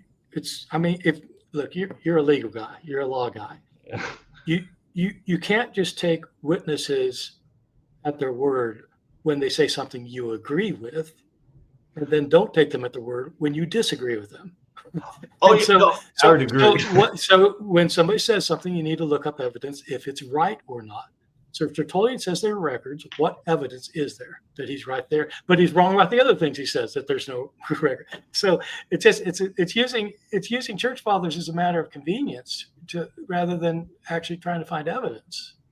Yeah, and probably to clarify, what they've presented is documentation to kind of support their claim. Oh, what's Tertullian documentation that these churches have records? Well, he does quote that Peter was appointed. He does write about the process and prescription. No, he states the idea and he says, "Oh, this is proved by the records in their churches." Well, that's not evidence. I would say that Irenaeus at least appeals. He does cite a list that he had access to, and he says all the churches had it. But we do find these documents in and whether they're putting up fake or forged documents. You see Irenaeus is flat out wrong about what he says a number of things about the Gnostics. He's just demonstrably wrong. And so it means that sometimes he's right, sometimes he's wrong. So if you think he's right in a particular place, you can't just quote him and say, therefore he's right. No. I think my point is in the matter of, can Irenaeus speak on records that he's a bishop over at a particular church? He was in Asia Minor. Can he give insight into how the churches were set up and organized? And I think there's value there for him as a witness, as a bishop in a church of Gaul. He spent time in Asia Minor. He could tell us, here's the processes they had around record keeping. I, Okay. I want to fast track just a few of them. We've got about 7 minutes, so I just want to get some of these in. Aaron says, question for Bart, thoughts on recent scholarship pushing back dating of the Gospels to the 2nd century? I've seen some as late as 120. I would actually say I've seen them later than that, but yes. Yeah. It seems unlikely to me because we can date authors who are quoting them before that. I think the Didache, I think certainly Ignatius. I think Ignatius knows Matthew. And I think that the Didache quotes Luke and Matthew. And I think they were floating around. I understand this moved back. It's especially Gospel of Luke. People are dating later, but I'm personally not convinced. Okay. And it says at facts question, does Dr. Ehrman think that Marcion's copy of the canonical Luke had a title before editing? And I'm going to assume that's a key word there, before editing.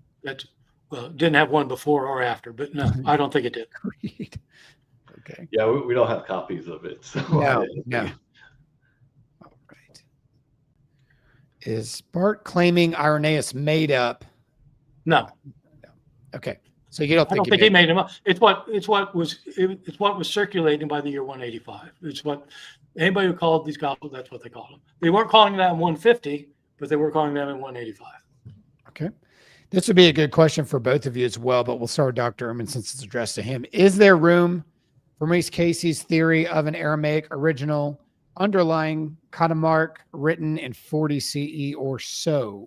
No. So, I mean, Maurice Casey was a good scholar, but the Aramaic thing doesn't work. And it doesn't work for Matthew either, by the way. These books were, any serious linguistic analysis today done by philology will tell you these things were written in Greek. Jonathan? Yeah, no, I would agree with Bart's point on gospel. The only thing I would say is they were Aramaic areas. Antioch was half Syrian, Edessa. So there would be a need for an Aramaic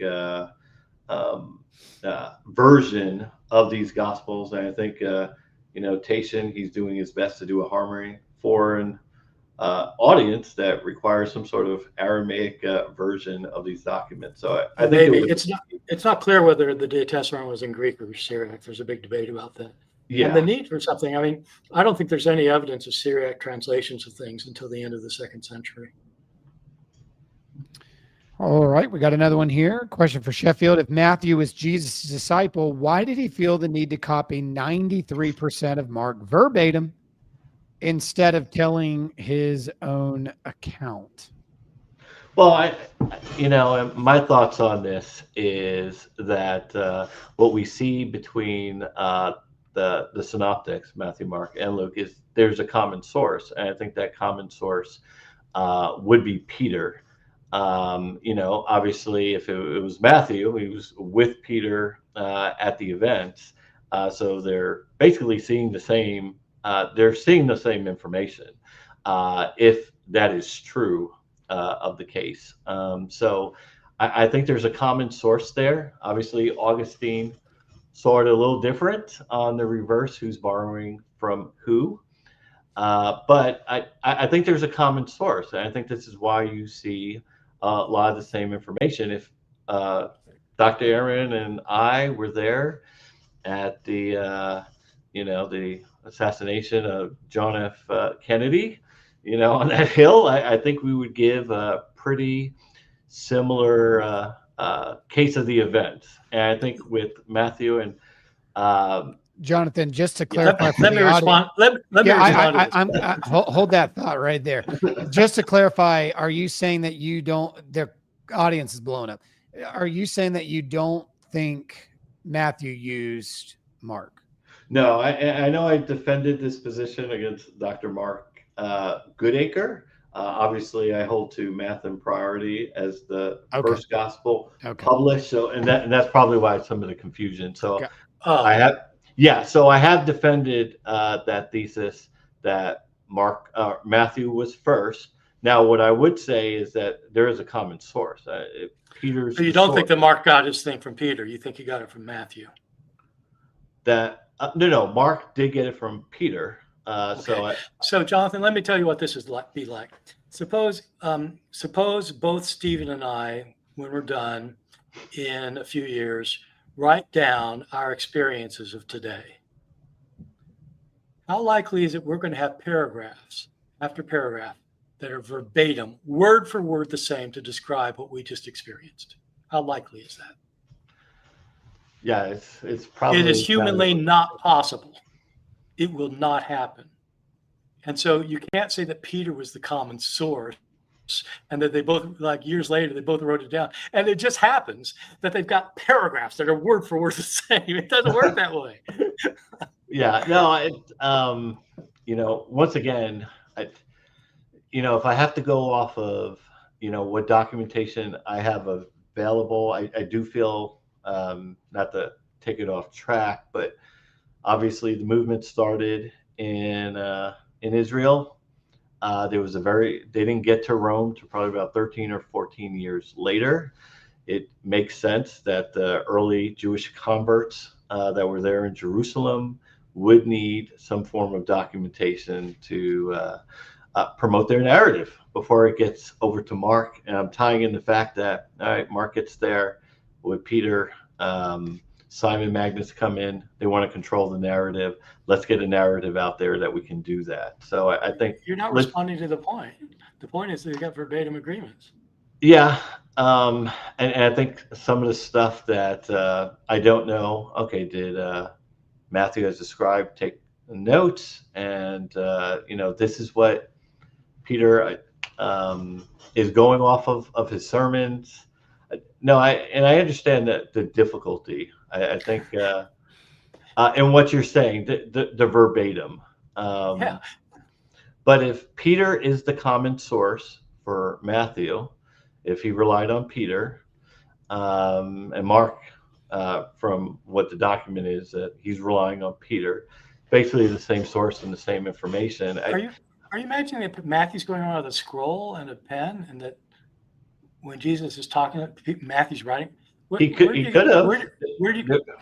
Well, he could have used a word processor, as far as I know. But I mean, what evidence do you have that he was doing? Is there any ancient source that says that?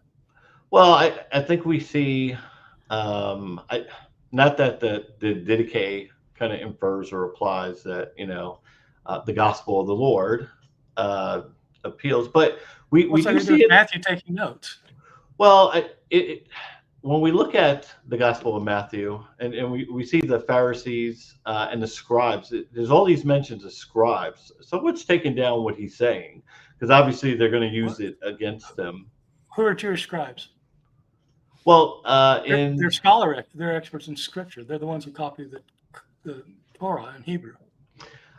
My point is that there's been writing in that area for an incredibly long time. I don't know if we can rule out the idea that Matthew or someone else could have been writing down a lot of this information. Let's not rule it out. So what's the evidence? Well, we don't, I don't have any specific documentation apart from what has come down. So I am making an assumption there. We know that there's been writing in the area. There were scribes following these groups. I think even, Luke or in the Gospel of Luke, where it references other Gospels, obviously it can refer to Matthew, Mark. It could refer to other stuff that was out there in publication, because people were dictating, what was being said or information. Yeah, I don't think you should come up with theories there's no support because they coincide with what you want to think. Well, no, I'm trying to find at least explanations for, Matthew. Scribes didn't write Greek. Well, I know that's a debate. Did Peter, did he? And it's hard. I know there's others that make a case that he could have. I would say maybe. I'm gonna interject here because I don't want to. No, I don't No, want. no. Well, we agreed to a time limit, and I'm trying to be very, very, very careful here because we're technically We over. blew that one out of the water a long time No. ago. Yeah. So I'm trying to be respectful. There's questions that came in that we just can't get to. I think there's. I will say kind of if you guys want to kind of close it out with this, because a lot of the questions are coming in outside of YouTube that are dealing with the source that would make more sense that keeps getting referred to as the earlier Matthew is not our Greek Matthew, but this Hebrew Aramaic. I think Dr. Ehrman mentioned Papias's quote of it. You guys talked about it as well, that whatever form that's primary that Jonathan's referring to could be an Aramaic Hebrew account that we don't have anymore. Not the Greek account. I guess No. They're referring to the quote of Papias where it says that Matthew wrote it in a Hebrew dialect, which is not Greek. And then also Clement and others say the same thing. So that's something that's being tossed around on the side with other audiences that are corresponding in group chats. So it's a good point because the earlier question has to do with that because yes, it does. Matthew is verbatim the same as Mark, and you can't get that if it's a translation. So there you go. All right, gentlemen, good work. Thank you for surviving with us, audience. We've gone exactly 2 hours and 30 minutes. Man, I should get a raise. All right. We'll double your salary. What's 2 times 0? Yes. I'll triple it. All right. Thank you so much. I'm going to put you gentlemen behind stage. Thanks for being good sports. All right, folks. Thanks for joining this debate. If you have anything you want to add later, put it in the comments. We'll come behind it and I'll try to evaluate as much as possible. Thanks for being good sports in there as well. There's links for you to click on. If this is your first time joining FACTS, FACTS is an acronym for Fathers, Apocrypha, Canon, Text, and Scripture, kind of a play on. Feel free to like this video, but also subscribe to the channel and see what kind of other content has been put out as well. But as always, for those that join this audience, grace and peace to you. God bless.